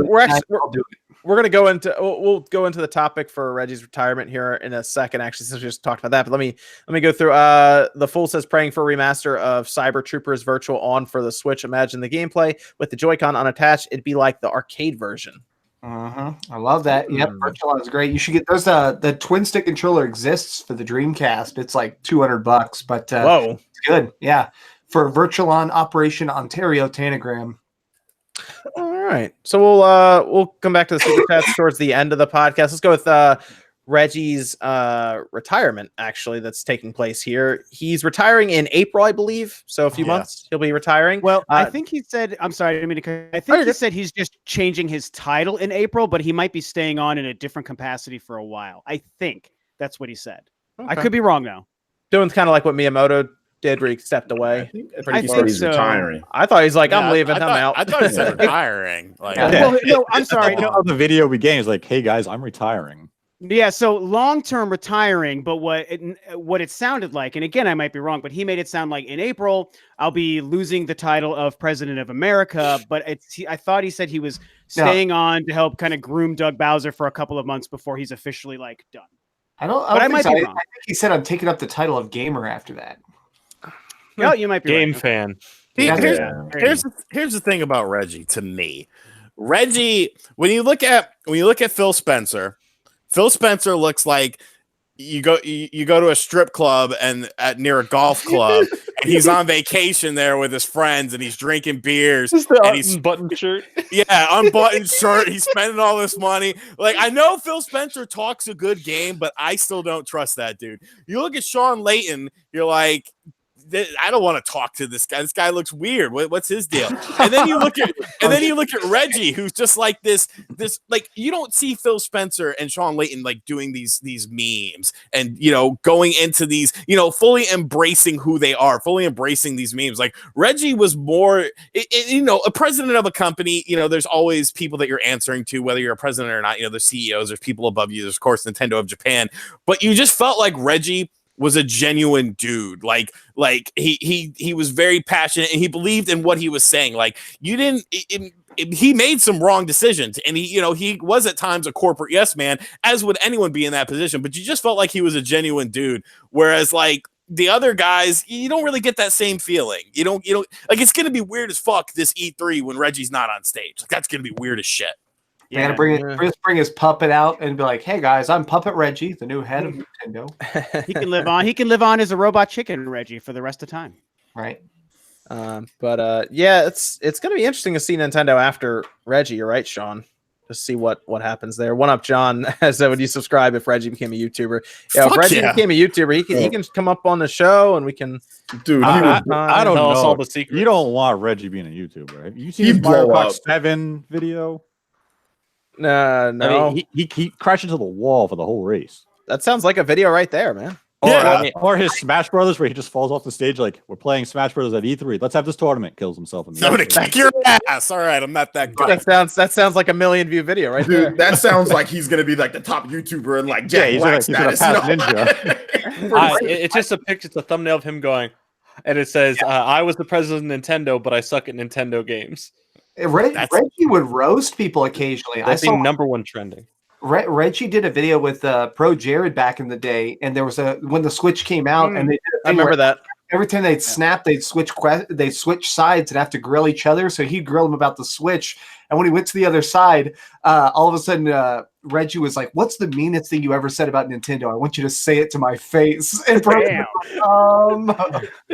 roll these sleeves up, say it to my face. Him and Jeff Keighley used to have some pretty intense interviews back in the day in game trailers, man. Like, Jeff Keighley would ride him hard, and sometimes you could tell they're buddies, but sometimes you'd be like, it's just the tiniest bit awkward. I don't know if Reggie's pissed about this question. Like, what do you think about how bad the Wii U Wii U was selling? And you'd just be like, that's a hard question. Let's talk about the 3DS. That's exactly how it would play out, man. It was really funny. Oh man, yeah, it's gonna be. Well, now they have Doug Bowser coming. Doug Bowser actually has a Twitter handle, by the way, whereas Reggie didn't. So cool, that's interesting.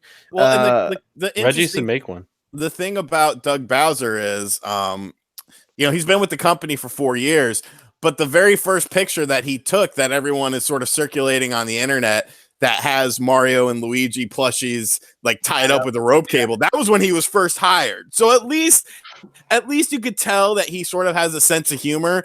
I just hope that it's going to be definitely very strange. Yeah, well, I'll give him this. He seems at least capable of the job after he was like head of sales and marketing during the Switch's like marketing period. Yeah, he replaced Scott Moffat. He replaced Scott Moffat. But I mean, I think you don't replace, and I've talked about this a little bit on my channel. I mean, you don't really replace like a larger than life personality. You don't replace Iwata. The Nintendo Directs are still not replaced with what he used to do. They just changed the format. You don't replace Reggie. You just bring somebody else in, and those are the type of guys like you can't replace those type of personalities. You don't replace, when Miyamoto's pretty much retired at this point, but you'll never replace Miyamoto, when he officially calls it. So it's just, you just don't replace those type of guys. So that's my memories of Reggie. Like, yo, man, like he did a great job. You know, there were some ups, there were some downs, but that's how corporate business. If you work in the corporate atmosphere, there's nobody that has a perfect track record. I worked in corporate for a long time, and oh man, there's been some times where I came home and I wanted to destroy something. You know, like I really hated that lifestyle. So for him to actually work in that for as long as he has and had the success that he has, that is incredible. Because I was in it for 6 years, and I'm like, I'm done. I need to do something else. I can't stand it. You know? I think we can all agree that I'm really glad he retired at such a high point of Nintendo. It felt like a giant celebration of like at the peak of the Switch, be like, thank you all, curtains. You know, instead of if he left in the Wii U era, I do think that would have kind of soured it a little bit. This is all Soldier Boy's fault. Yeah. He gave us the dark secret. I think that tweet right there just shows you he's just a fucking troll. Like of course. Like he's been trolling so damn hard, and that was sort of like some people were legit mad about that tweet, and I was just kind of like, he's joking. Like, he's fucking around. Like, I made him retire. He's joking. I laughed. He's not serious. He's not serious. Yeah. That's why I said, man, that tweet went over as well as his console did. Great. That was a good response to leave. Yes. So Reggie, riding off into the sunset, 57 years old, able to go out on his own terms. So good for him. I'm gonna miss him. I'm gonna miss him. Yeah, that's good. I'm glad that he was able to retire early. That's an early retirement for many people. That's good. 57. That's good, man. Yeah. Oh yeah. So good for him. Well, we'll see what Doug Bowser does now going forward. Here's a fun question a lot of people were posing, and I thought it was interesting. How the one thing Reggie's been dealing with his entire career was Mother 3, right? Do you think of those last days like Mother 3 eShop? I'm out. He has to. He has to. I'm out. Mother 3, leave me alone. I'm out. That's my final goodbye. I think they're going to do a video for it too on Twitter of him like leaving the office and like have him in like a Hawaiian shirt, like in LA, like he's about to go on vacation, like those old 90s movies. And at the last end, he's like, screw it. And like presses a giant Mother 3 released button. I think he should troll people. I think he should sit there with like a Game Boy Advance playing the game, be like, "What's up?" And then after it says exclusively on Soldier Boy game console. That'd be amazing. Available in Japan. I mean, let me ask you this. Let me ask this: how many people would actually be mad if Mother 3 released? How many people do you think it would really offend? A lot. Do you really think so? Yes. Really? Yes. Why would it make? What am I missing? Why would it make people upset? There's a lot of offensive shit in there. Don't talk about it. Don't want to get demonetized. Oh, what's it's not a game for today. Sure. That's basically it. Put a team rating on it, man. Drop it out. It doesn't matter what you rate that game. It can't come out. Ayo. It's more social justice thingy than. But I thought those are the people who want this game to come out. Like if everyone online, like on internet forums and stuff, everyone wants Mother 3 to come out. I think we're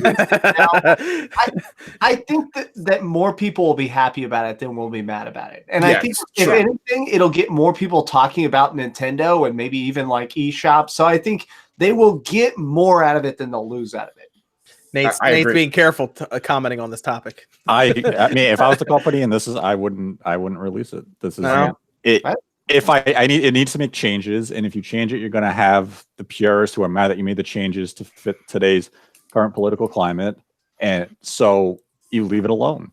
Dude, we watched Sony put a trailer in front of people where a person bashing a girl's elbow. I think we can deal with some 16-bit pixel art. The thing about it though is that the way America works, America and the Western, violence is okay. Yeah, but other types of things, which I won't say, are not okay. Sexuality and other types of stuff, not okay. Oh my God, we can't talk about that, or it's not good, or whatever the case is. Like Tokyo Mirage Sessions, I mean, like that game got censored to hell. Not censored to hell, but it got censored for just a bikini. You know what I'm saying? I mean, like people are so subjective when it comes to certain things like that. So I think that's the reason why. I mean, it's not just sexuality, guys. Like Mother 3 has some really. When you look at it's screwed up.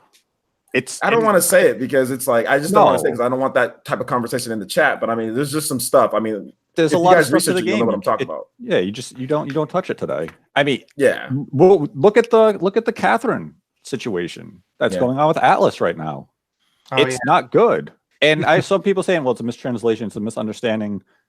But the game does not approach certain topics with sensitivity. It approaches it in a very poor manner. It's not good.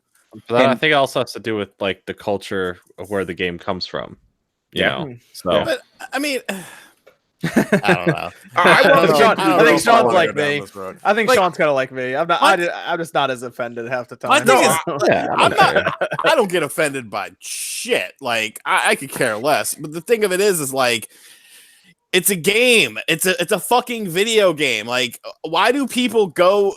Like, if you know that there's something in the game that you're not gonna like, why would you go out of your way to play that game? If there's a movie that you think is going to touch on topics that you're not gonna like, why would you go see that movie? Like, not everything is fucking catered to a single individual. There is stuff for everyone. If somebody wants to tell a story and there's fucked up things in the story, like, it's a story. It's not real fucking life. Like, I don't understand why people cannot differentiate that. Do you remember there was this is a couple of years ago, there was a guy who was super anti-religion, like hated everything involving religion, and he bought BioShock Infinite. At the beginning of BioShock Infinite, you have to be baptized to enter the city, and the guy refused to like press A to be baptized, and he tried to get his money back. It was this big deal. What is it's a story. Jesus, It's like, you're not really being baptized. This isn't a real church, buddy. Press A, get over it. Yeah. I mean, I'm gonna be honest. We're in a world where you can't be Spider-Man and help the cops in the game without getting something written about it. So I'll leave it there. not wrong. But I mean, it's an interesting situation because the internet keeps talking about wanting Mother 3, but then they would get mad if Mother 3 was released. But then if it got censored, they'd be also mad. That's a weird situation. I'm learning a lot about this as you guys talk about it, because clearly I didn't really know what all comes with the Mother 3 package, and it just sounds to me like different people who probably know about that game but don't care about it are the ones asking for it. But the press and the headlines that it sounds like the game would create is dangerous. So I'm kind of with Nate. Like, it's obviously not going to hurt their bottom line to never release it. They're going to be fine without it. Yeah, I'm be fine curious. without it, yeah. I do kind of want to research now because I'm really damn curious. Look about up what's in this game. look up the Magypsies. Magypsies. Okay, That's the issue that everyone's hung up on. I'm gonna do it right now, and I'll keep it to the way myself. it's handled there. I understand why people would be. How do you spell upset that? about it. Oh gosh, we're about to see. We're gonna see Rob's face. Be like, oh no, oh. I legit don't. I legit don't know either. yeah, I beat that whole game It's through news a to me. fan translation, which works fine. But it was released in 2015 again on the Wii U, right, in Japan, Mother 3. So they have no problem releasing it in Japan. Oh. Okay. Yeah, I played a lot of this. Looks fun. There's a section, but they can't cut it out because it's somewhat integral to the plot. Pretty integral, yeah. So yeah, that's kind of the issue. Honestly, if that didn't exist, it probably wouldn't be a big deal. Like, if that wasn't part of the game, they probably would have already been out. I think that's the only part, if I'm not mistaken, unless Nate, there's another part in there you could think of. I think there's a few other things that would need to be changed. Ooh, this this game. is man, this is spicy. Oh god. Just don't have them be Magypsies. I mean, this seems like it's a pretty key part of their character. Oh my, oh my. It's it would be interesting to see if they would do that, but yeah, I get why people would why Nintendo might just not avoid that situation completely. So, yeah. There you go. Let me go ahead here with Scalebound Rumors, but first, let me go into a Discord question here because it kind of leads into it. Corey asked, what game do you think is coming back from the dead? Scalebound, 1313, Donkey Kong Racing, Project Hammer, something else. There's a lot of people think it's Scalebound. Well, there was a report this week about Is that that. is Right? is that? There's I a mean, report or two. I think the report is making a lot of us lean towards Scalebound at this point. It sounds crazy, but Didn't the report say Scalebound? yes, but it is. I mean, it's a rumor. You know, it's a rumor. It sounds crazy though. You know, when you say it out loud. But I like how 1313 just got thrown into the mix. I mean, all of a sudden. dude, you think EA is going to make something that doesn't have $3,000 worth of microtransactions in it? It's not even a Nope. game that I want to be made right now for that exact reason. I'd rather be Yeah. resurrected in another 5 or 10 years, and hopefully they don't renew their Oh, did we lose? partnership Did we with lose EA. OJ? Yeah, he went we to go. He had to go play Mother 3. Yeah, he read that Wikipedia article Too and he's much, like, I'm man.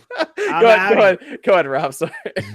Yeah, I totally want 1313. And Jordan, by the way, I still haven't watched the documentary. How could you? Because No, I'm a that's fine. terrible person. But again, I was traveling, so it's on the plan. I can't wait to see what you guys did. I freaking wanted that game so bad. And like, why would anyone want EA to make that Star Wars game now? And they have no interest in it, so it's just not going to happen. They cancel anything that's like it, and No, it's that's good. sad. It's sad. Like I want, like I have like the smallest amount of hope right now for the Fallen Order. Like the smallest got hope some that hope. Respawn's Yo, doing Respawn's something. got it, man. Respawn's got it. Yeah, I've but like, got what some if it's hope. like a fun game, but then like it's one of those games where you have to pay No. to make things Well, better. no. You know, Don't like say I it. don't. So I've heard some reports that basically Apex Legends was made by an incredibly small team. Like basically people in a side office created that with like already existing engine pieces, and everybody else at Respawn, all the main talent is full force ahead on the main game, the main Star Wars. Yeah. So from that, I I'm hope so. super hyped. I've heard good things about like the production, like it's playing well and it's testing well and investors are happy. Like everything is going right about it. But what is EA gonna do to ruin it is what I'm worried about. What are they gonna I would forcefully worry put about. in there? I wouldn't worry about. I would actually worry about the other game that Respawn's working on right now. That's supposed to be released at the end The of the other year as well. Titanfall game. Yeah, The that's other the one I think they Titanfall would mess 3 up. or- There's another Titanfall-esque game apparently coming out Titanfall as well. universe building. It's the Titanfall the universe extent. I don't know what they're I calling mean, it. they made 2 good real Titanfall games though. So I mean, So what I do we believe it'd be good. what do we I mean, is everybody pretty much just homing in on Scalebound now, or does anyone else think it's like I brought up Mega Man Legends 3 before the Scalebound thing was really brought into the public? It's a good one. I mean, yeah. a couple of people made me realize Metroid Dread is a game, and it's Hmm. like, well, yes, please, I want that more than anything, but it's hard to believe. But also, Scalebound is hard to believe. But then again, we talked about Microsoft and Nintendo, so Yeah, I it, mean, it so many seems more likely details. now than before. it does. It actually really does seem more likely. So I mean, I'm it seems like it's a weird thing. I'm What's still that? thinking that it's the Steven Seagal Super Nintendo game that never got released. Or Final for the Fantasy comeback. Fortress. Let me Nate, Finally. what did you say, Nate? You said it would sound like a weird thing. It's a weird thing because we have the report that came out with Scalebound, and then we have like Kotaku. You had Jason come out and say, "I heard these rumors last summer." You Yeah. had what's her name from Alana GameSpot? Pierce. Alana Pierce comes out and says, "I heard these rumors as well." So Uh-huh. it's not like this report is just it's not baseless. All of a sudden, after it comes out, others are saying, "Yeah, I was hearing talk of this, months ago, a year ago." So there was smoke. Now, whether or not Yeah. this fire has actually, blown up into a full development scale project is, that's what's up for debate, it seems like. You know what's interesting is they said that they didn't have the Switch name. They just said that Scalebound released elsewhere. So Yeah, people are just hearing like Scalebound development is still active. Where it's active, nobody really knew until this report all of a sudden comes out of nowhere of, hey, Scalebound's coming to Switch. Well, yeah. So the quote that I've seen set in stone is some person on the development team has leaked some quote that says Scalebound will still be released. So now that it's been connected to Switch, I'm even more excited for it. But really, I just want to see that game come out. Well, I mean, there's some confusion right now because some people have said that they haven't heard of anything with Scalebound. yeah, Like They could just be Liam, saying that, though. Liam put out a whole video talking about it. Yeah, that is true. So there is some conflicting reports. It's kind of all over the place right now. I'm just glad other people talked about Scalebound after my video went up Sunday, because I hear that Reset Era was like making fun of me and shit for saying that it could be Scalebound. Those But hey, bullies. look, the cool kids from Kotaku and IGN said that they heard it too after me. So ha! And he's not Hit even him. butthurt about it, guys. yeah. No, I don't. I like Reset Era as far as looking at it, but I would never join there because Make they would the just rain. be like, "Fuck you, burn in hell." I'd be like, "Okay, sorry." Yeah. I even got that Reset Era's navigation confuses me. I just look Hi, at specific hi articles. Zippo. Stop it. What? We know he's listening. I know, but- Weekly shout out. I forgot to do it last week. Yo, shout out to Zippo. You're gonna spit out your soda. Yeah, everyone. No, it's this is unsweet iced tea. Okay. All right. But everyone in the chat's like, "Who's Zippo? What are they talking about?" That's what makes it even better. They're all sitting there. Oh, man. What? Too So good. how do we get the Scalebound coming out on the Switch? How does this happen? Well, basically, I would remove any idea of whatever you thought Scalebound was from any of the trailers they showed beforehand, and just embrace maybe a new idea. That's yeah, kind of what I mean, the that's interesting part of the conversation is around Scalebound is like, what do they do with it? And it seems like watching the video and hearing about how it fell apart behind the scenes, at least the stuff that I know, you guys might know a lot more than I do.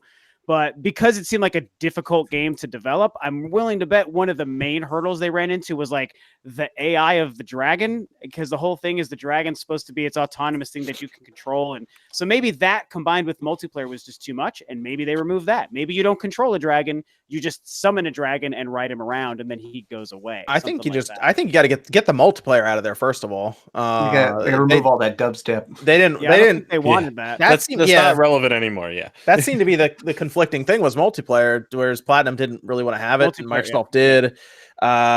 You take that out, and then you change probably the art style up some, and you probably could have a very similar game. Yeah, but at that point, we're looking at almost a brand new game. So then the question is, when would they have started development, and how much are they taking any assets from the old game, or are they going ground up, and then how long does that take? Art. So, I mean, concept. That seems to be the big question. Like, are we getting the Scalebound we saw, or are we just getting a completely new game that's going to be named Scalebound by Platinum? Like what Prey did. And I mean, it could go either way, really. I'd rather see them go back to the original direction that they showed Scalebound in than whatever the hell we saw in 2016. Devil May Cry with a dragon that was basically Monster Hunter with Devil May Cry combat. That is literally what I awesome. was thinking in my head to describe it. That's crazy. Get out of my head, Nate. It's please. dubstep may cry. So let me ask this before we move on to some super chats and some Discord questions stuff. What if you guys had to put a percentage on it, and everyone can take a shot here and just see what's the likelihood that Scalebound is actually going to the Switch? 80%. I'll say 60. I'll say 75. I'll go 50%, because that way, if it doesn't happen, I'm playing the 50-50 game. Nate's just right in the middle, man. He's not taking a chance here. He's not taking a chance. I'll pull the. Go ahead. 51%. Sorry. I'll pull Price the. is right, man. Price is right rules, man. Right, baby. I'll pull the biggest risk out of all of you. 90%. Oh my god, calm down. Who's gonna say 100? That's the real question. Can I get 100? Someone's gonna Anyone do say it. 100? Someone's got 100. I have to go. I have to go 70% because it still sounds really crazy to think about. But it's surprisingly more likely than I thought it would have been. What's crazy is admit it's not the craziest thing we've talked about on this podcast. So You know, it's one not. thing I learned in gambling: high risk, high reward. But I don't win a lot, so I won a lot. back when I 90%. gambled. Oh, Yes, man, it's people might be surprising. So 50%, 51%. That's the amount that you can win, like when you flip a dollar back in the day, 51%. And I won 51%. That's good enough. Good enough. Sometimes some of those were 20s and 5s, you know. Oh man, So- this is gonna be a weird year in gaming. I can already feel it. Right? This is gonna be Already- a strange Already been a year. weird year. It's gonna Apex get really Legends- weird. Apex Legends killing Fortnite in month 2 of this year is already kind of a shakeout. This is gonna be this is gonna be a year that we've never seen in gaming before. This is gonna be Reggie some crazy retiring. stuff. No Sony at E3. It's gonna be weird, man. New I'm sure we're Xboxes. gonna see new hardware. Yeah. All right, let's talk about that real quick before we do some of these super chats, some of the Discord questions, then we'll finish up. Xbox, it sounds like they're going to be showing off new systems at E3, just based on reports that have come out. Is that surprising to anyone? Nope. No. No. What do you think? Will Sony do anything ahead of E3 in like an April, May or something? Or do you think they're just going to let Microsoft go, hey, show up with your stuff and we'll talk about it at PlayStation Experience? Sony probably has games they want to date for this year, so I wouldn't be surprised if they had like a summer PlayStation Experience. That's the thing is I think they're gonna do real special, like their own PlayStation Direct style thing to show off Ghost of Tsushima and of course Last of Us 2. Death But other than, Stranding. Yeah, Death Stranding. From a lot of the reports, make it sound like Death Stranding is basically done. It's so, this year apparently. Isn't that crazy? Apparently, it's coming out this year. Yeah, so I don't buy I have a feeling that they're just gonna drop those, just bam, bam, bam, just huge bombshells, and then they're gonna like let everybody else play ball at E3. That game's coming out this year. I still don't know what's happening in it. That's the point. Yeah. Okay, we'll go with that. I think it's gonna be interesting to hear about it. There are some rumored specs that got out there. I don't think it's anything crazy so far. The most powerful one appears to be 12 teraflops with a jump to, I guess, just a more powerful Ryzen CPU. Why do we name stuff that sounds so fake? Like this sounds like a sci-fi movie from the 60s. It has 12 teraflops. I think the most interesting part is that there is talks about them, instead of using mechanical drives, them using like an NVMe solid state drive. Yeah, 1 terabyte, which is actually great. That is outstanding if they do that. It's interesting to hear about that because that actually would be, it might not be as much higher cost as you'd think, because they would probably solder that chip directly to the board. I think that would be a great move actually to do that, because time. Because first of all, my Xbox has a hard enough time navigating its own menu half the time. So load times to be minimalized, and I think it'll help a lot with big open world areas and 4K textures. Having that as a solid state, very seamless. Yeah, it's gonna be. So it'll probably be more than twice as powerful as the Xbox One X is now, and definitely more capable with a better CPU. So I'm curious what they do with that, and what some of those games look like, and what their ideas are then with it. So how many gigawatts is it? That's what I care about. Right? Enough to power DeLorean. That's like Jay-Z's console right there. Gigawatts. He's getting into it too with Soldier Boy. They teaming up. Gigawatts. Let's go. Oh man. It's gonna be fun though, just to see that, because then that means that Sony's console isn't far behind to be shown, because apparently they're both coming out fall of 2020 is what the word is right now. Yep. Makes sense to me. So, yeah, I actually wonder if Sony, if they were going to do something to sort of combat E3, which I was thinking they wouldn't, and they would just wait till December for experience. But if they did, I almost wonder if they might do it after E3 and kind of pick up a news cycle once it seems like, well, we've seen everything Xbox had to show. And what if Sony's like, we can top that? And they can kind of pick up the post-news cycle. So, they're going to do that, yeah. Yeah, I mean, they could they could kind of go either way. I mean, we've seen both Microsoft and Sony jump ahead of E3 with their own, like with the PlayStation 4 reveal, and then Microsoft botching the hell out of the Xbox One. But like we've seen Sony even go on the PlayStation blog ahead of E3, be like, well, we have this whole week to ourselves because nobody else is releasing news because we're just ahead of E3. So I could see Sony doing exactly that even this year, or even like the week after E3, once things slow down, Sony comes out and be like, oh, we got all the attention back. Yeah, it's gonna be interesting. Yeah. I think they're going to do it at PSX. I think they're going to do it right at the end of the year. I think they're going to do a full PS5 reveal at PSX. Where do they have the PlayStation experience? Where's that usually held? Is it in Vegas? That's in LA, right? I thought it was LA. Interesting. Okay. LA, yeah. Okay. Might have to go out there, Sony. Send the ticket. I know, check out the system. I'll go check the system out. I'll play it. Let me play it. So that's I guess that's all of our topics. Let's go through our super chats and some of our Discord questions, and we can finish up here. Let me where were we? Oh, there's a good one. Ham says Rare back on Nintendo. Right. Yeah. That could be Rare Replay. I see a lot of people in the chat were talking about that too. Rare Replay could be the big game, and that would make perfect sense.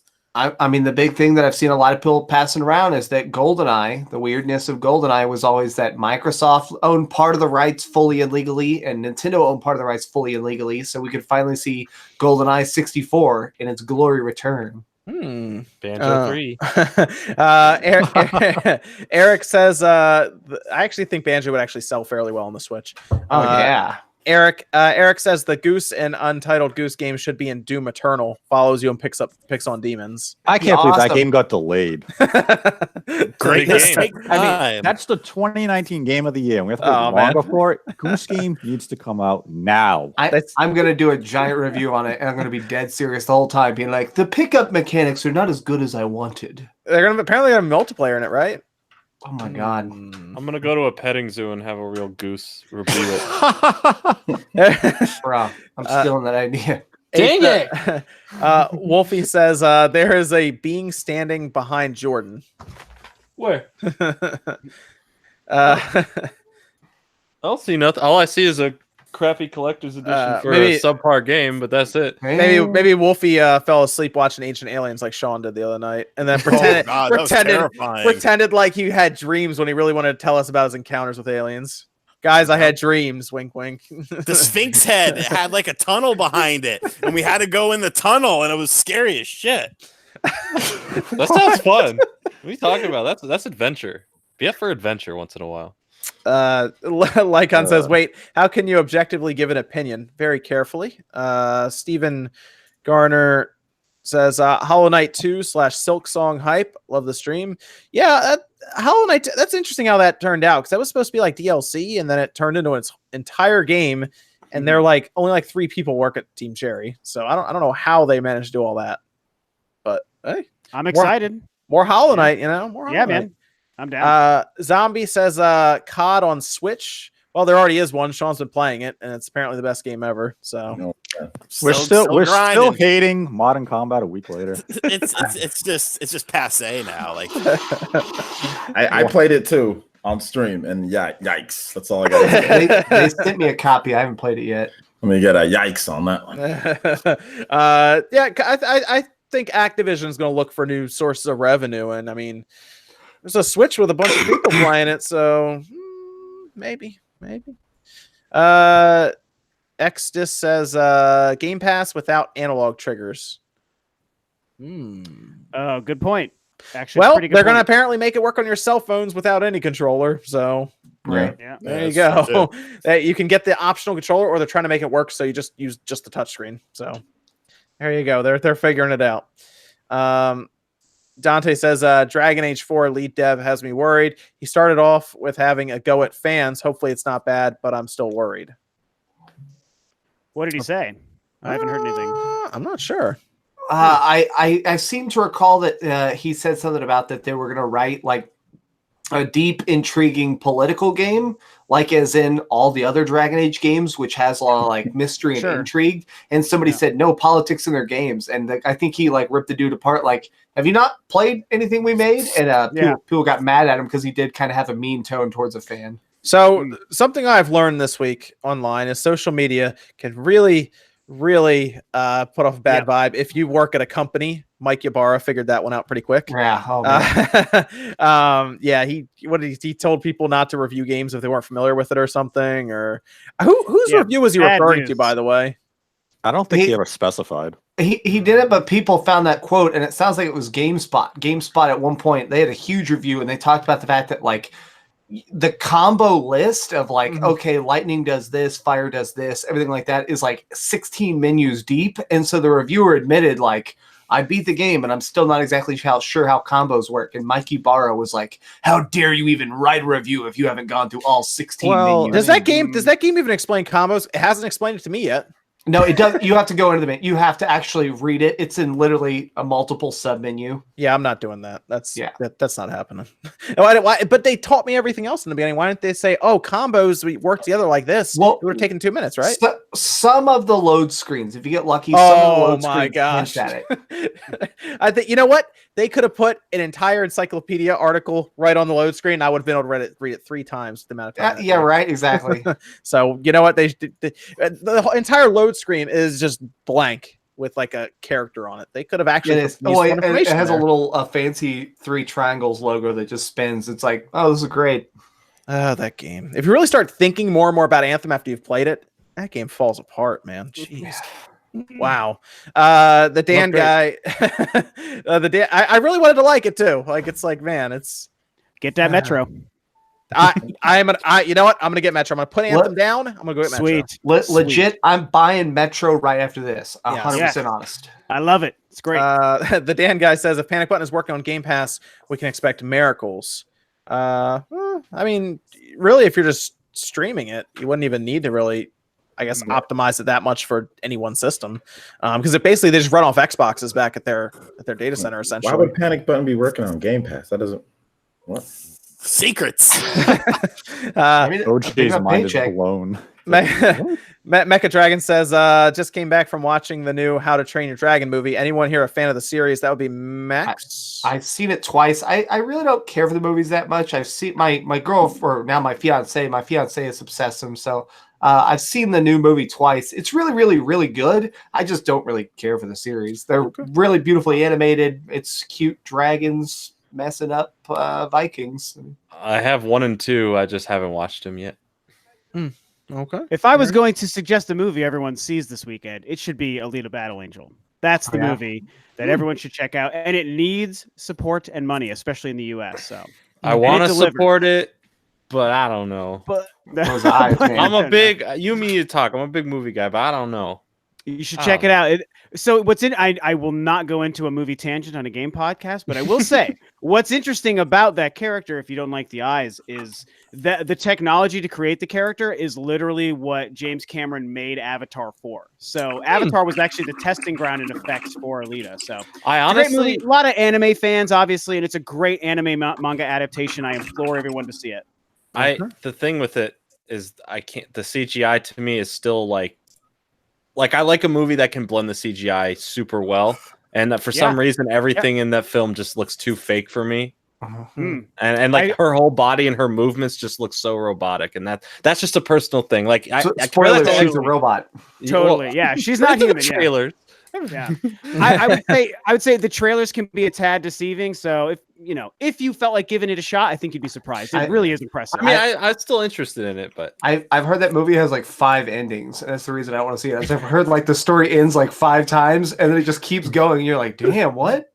It arcs, and you feel like it's over, and it's not. So anyway, welcome to the movie podcast. Yeah, let's do it. Let me go. Let me keep going through here. It says Harold, no message. Thank you, Harold. Andy, coming up on his messages. Thanks again to Andy Ackerman for the donations. Dante CJ says, RGT, you are a man after my heart. Pizza is amazing. Right on. You cut your pizza now, right? If I have to. Only if you have to. Okay. That's You fair. got the That's fair. cutter, but still doesn't cut. I mean, it's fair. Oski Wuski says, we are Venom. Eminem. P.S. I know a silly name. Okay. That's a song.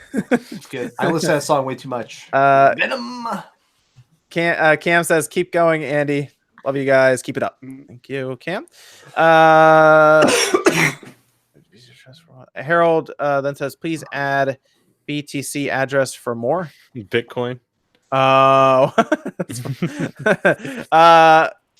Viral says, pour one out for Reggie. He's not dead. Oh, the guy's retiring. He's pouring one out for himself. There you go. Pour one out for. He's not dead. Now I have a carpet stain. Thank you. The man is going to enjoy his time. I mean, it's man, like I said, when you work in the corporate field, man, it's time for him to enjoy his money and his retirement. He's a multimillionaire. Let him have a life. All right. I hope he gets it out, man. He drives around eating pizza. Yeah, let him eat pizza, play, get better at Smash Brothers, learn how to up B. I mean, there's lots of things he can do. Learn how to up B. He's got to learn how to walk. I need a new keyboard anyway. I need a new carpet. I need to call Stanley Steamers or something. I got unsweet iced tea all over it now. Amiibo fan says Mother 3 when? Probably never with our luck. Inaba says somehow bikinis are more offensive than blowing people's heads off. People need to get their priorities straight.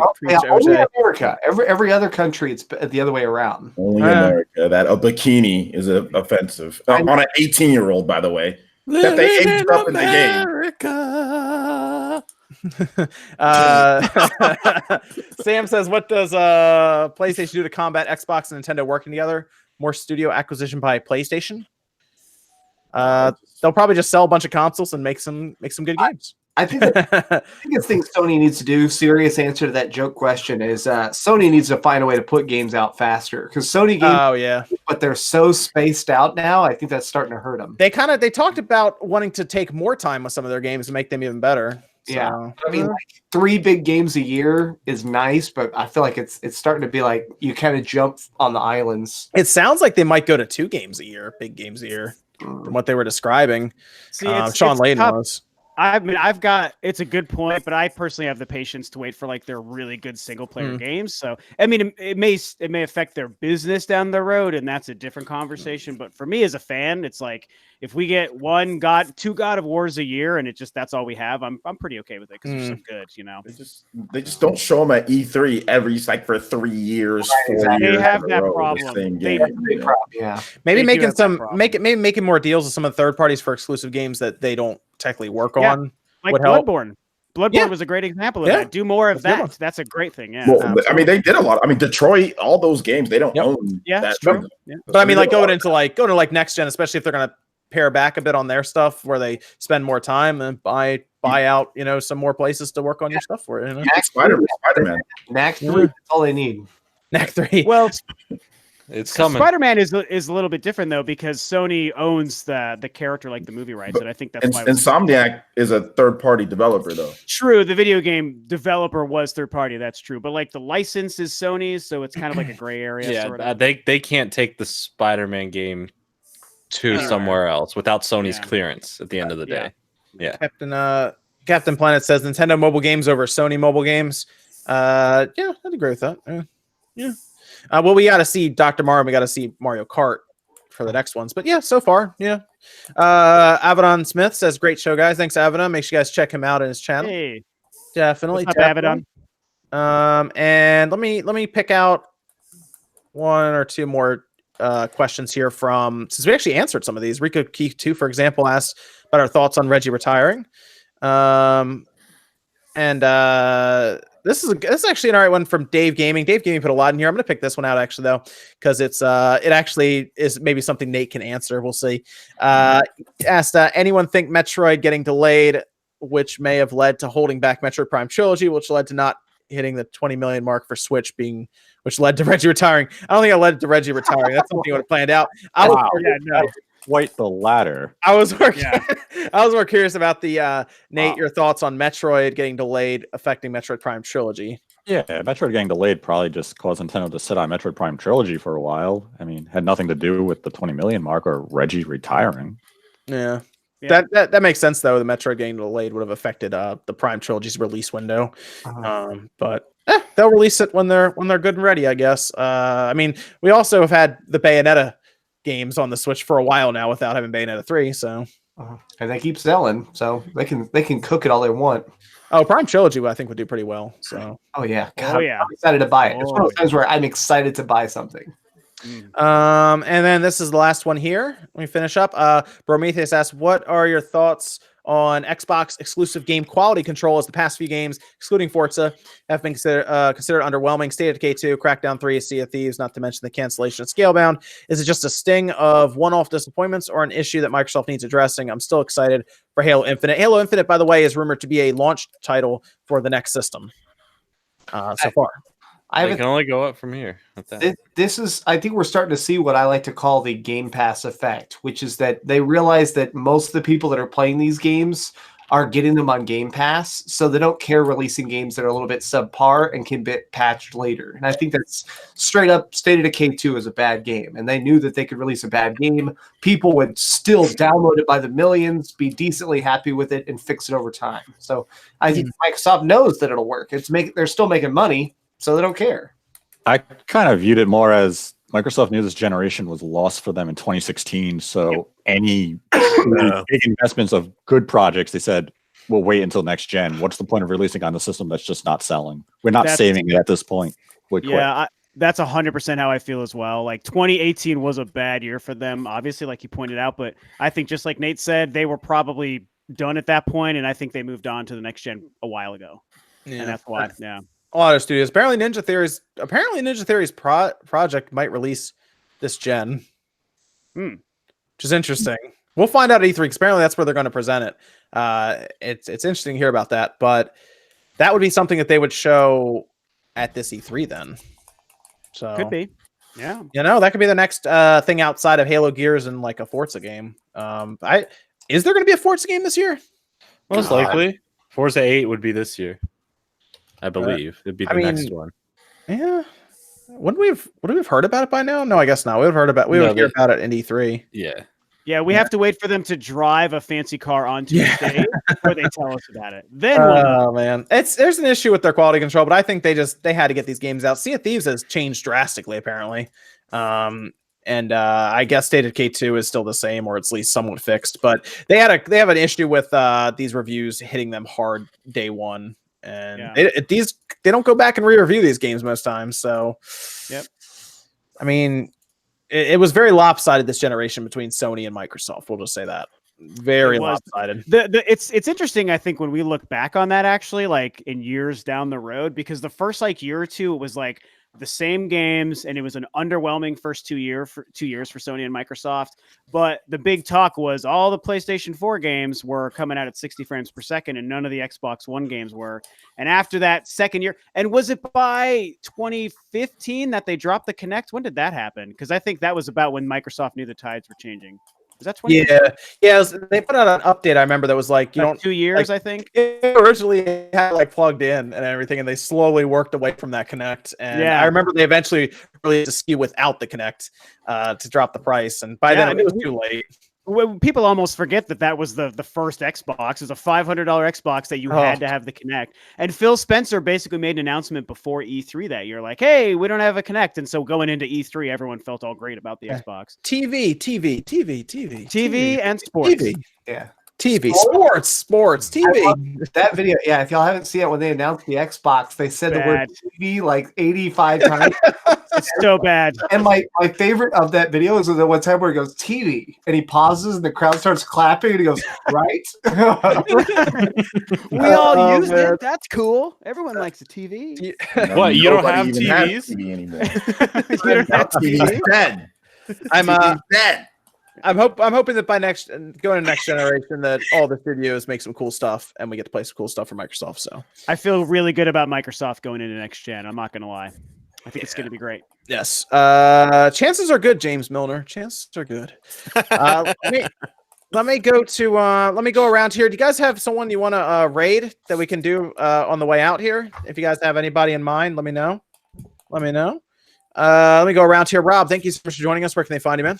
Yeah, it's a Rule of 2 review, Rule of the number 2 review on YouTube and on Twitter. And it's just, I just love talking about games and usually Nintendo stuff. So you get like long form, like kind of like mini podcast stuff from me, usually 15, 20 minutes, just BSing about topics. And yeah, love being back on, man. I kind of weaseled my way in. I was like, dude, do you have room? Because I'm free tonight after band rehearsal. And so it's good to be on. I appreciate it. Oh, yeah, man, definitely. Oh, and there were 2 other super chats. H. Wolfie says, Sean is my spirit animal.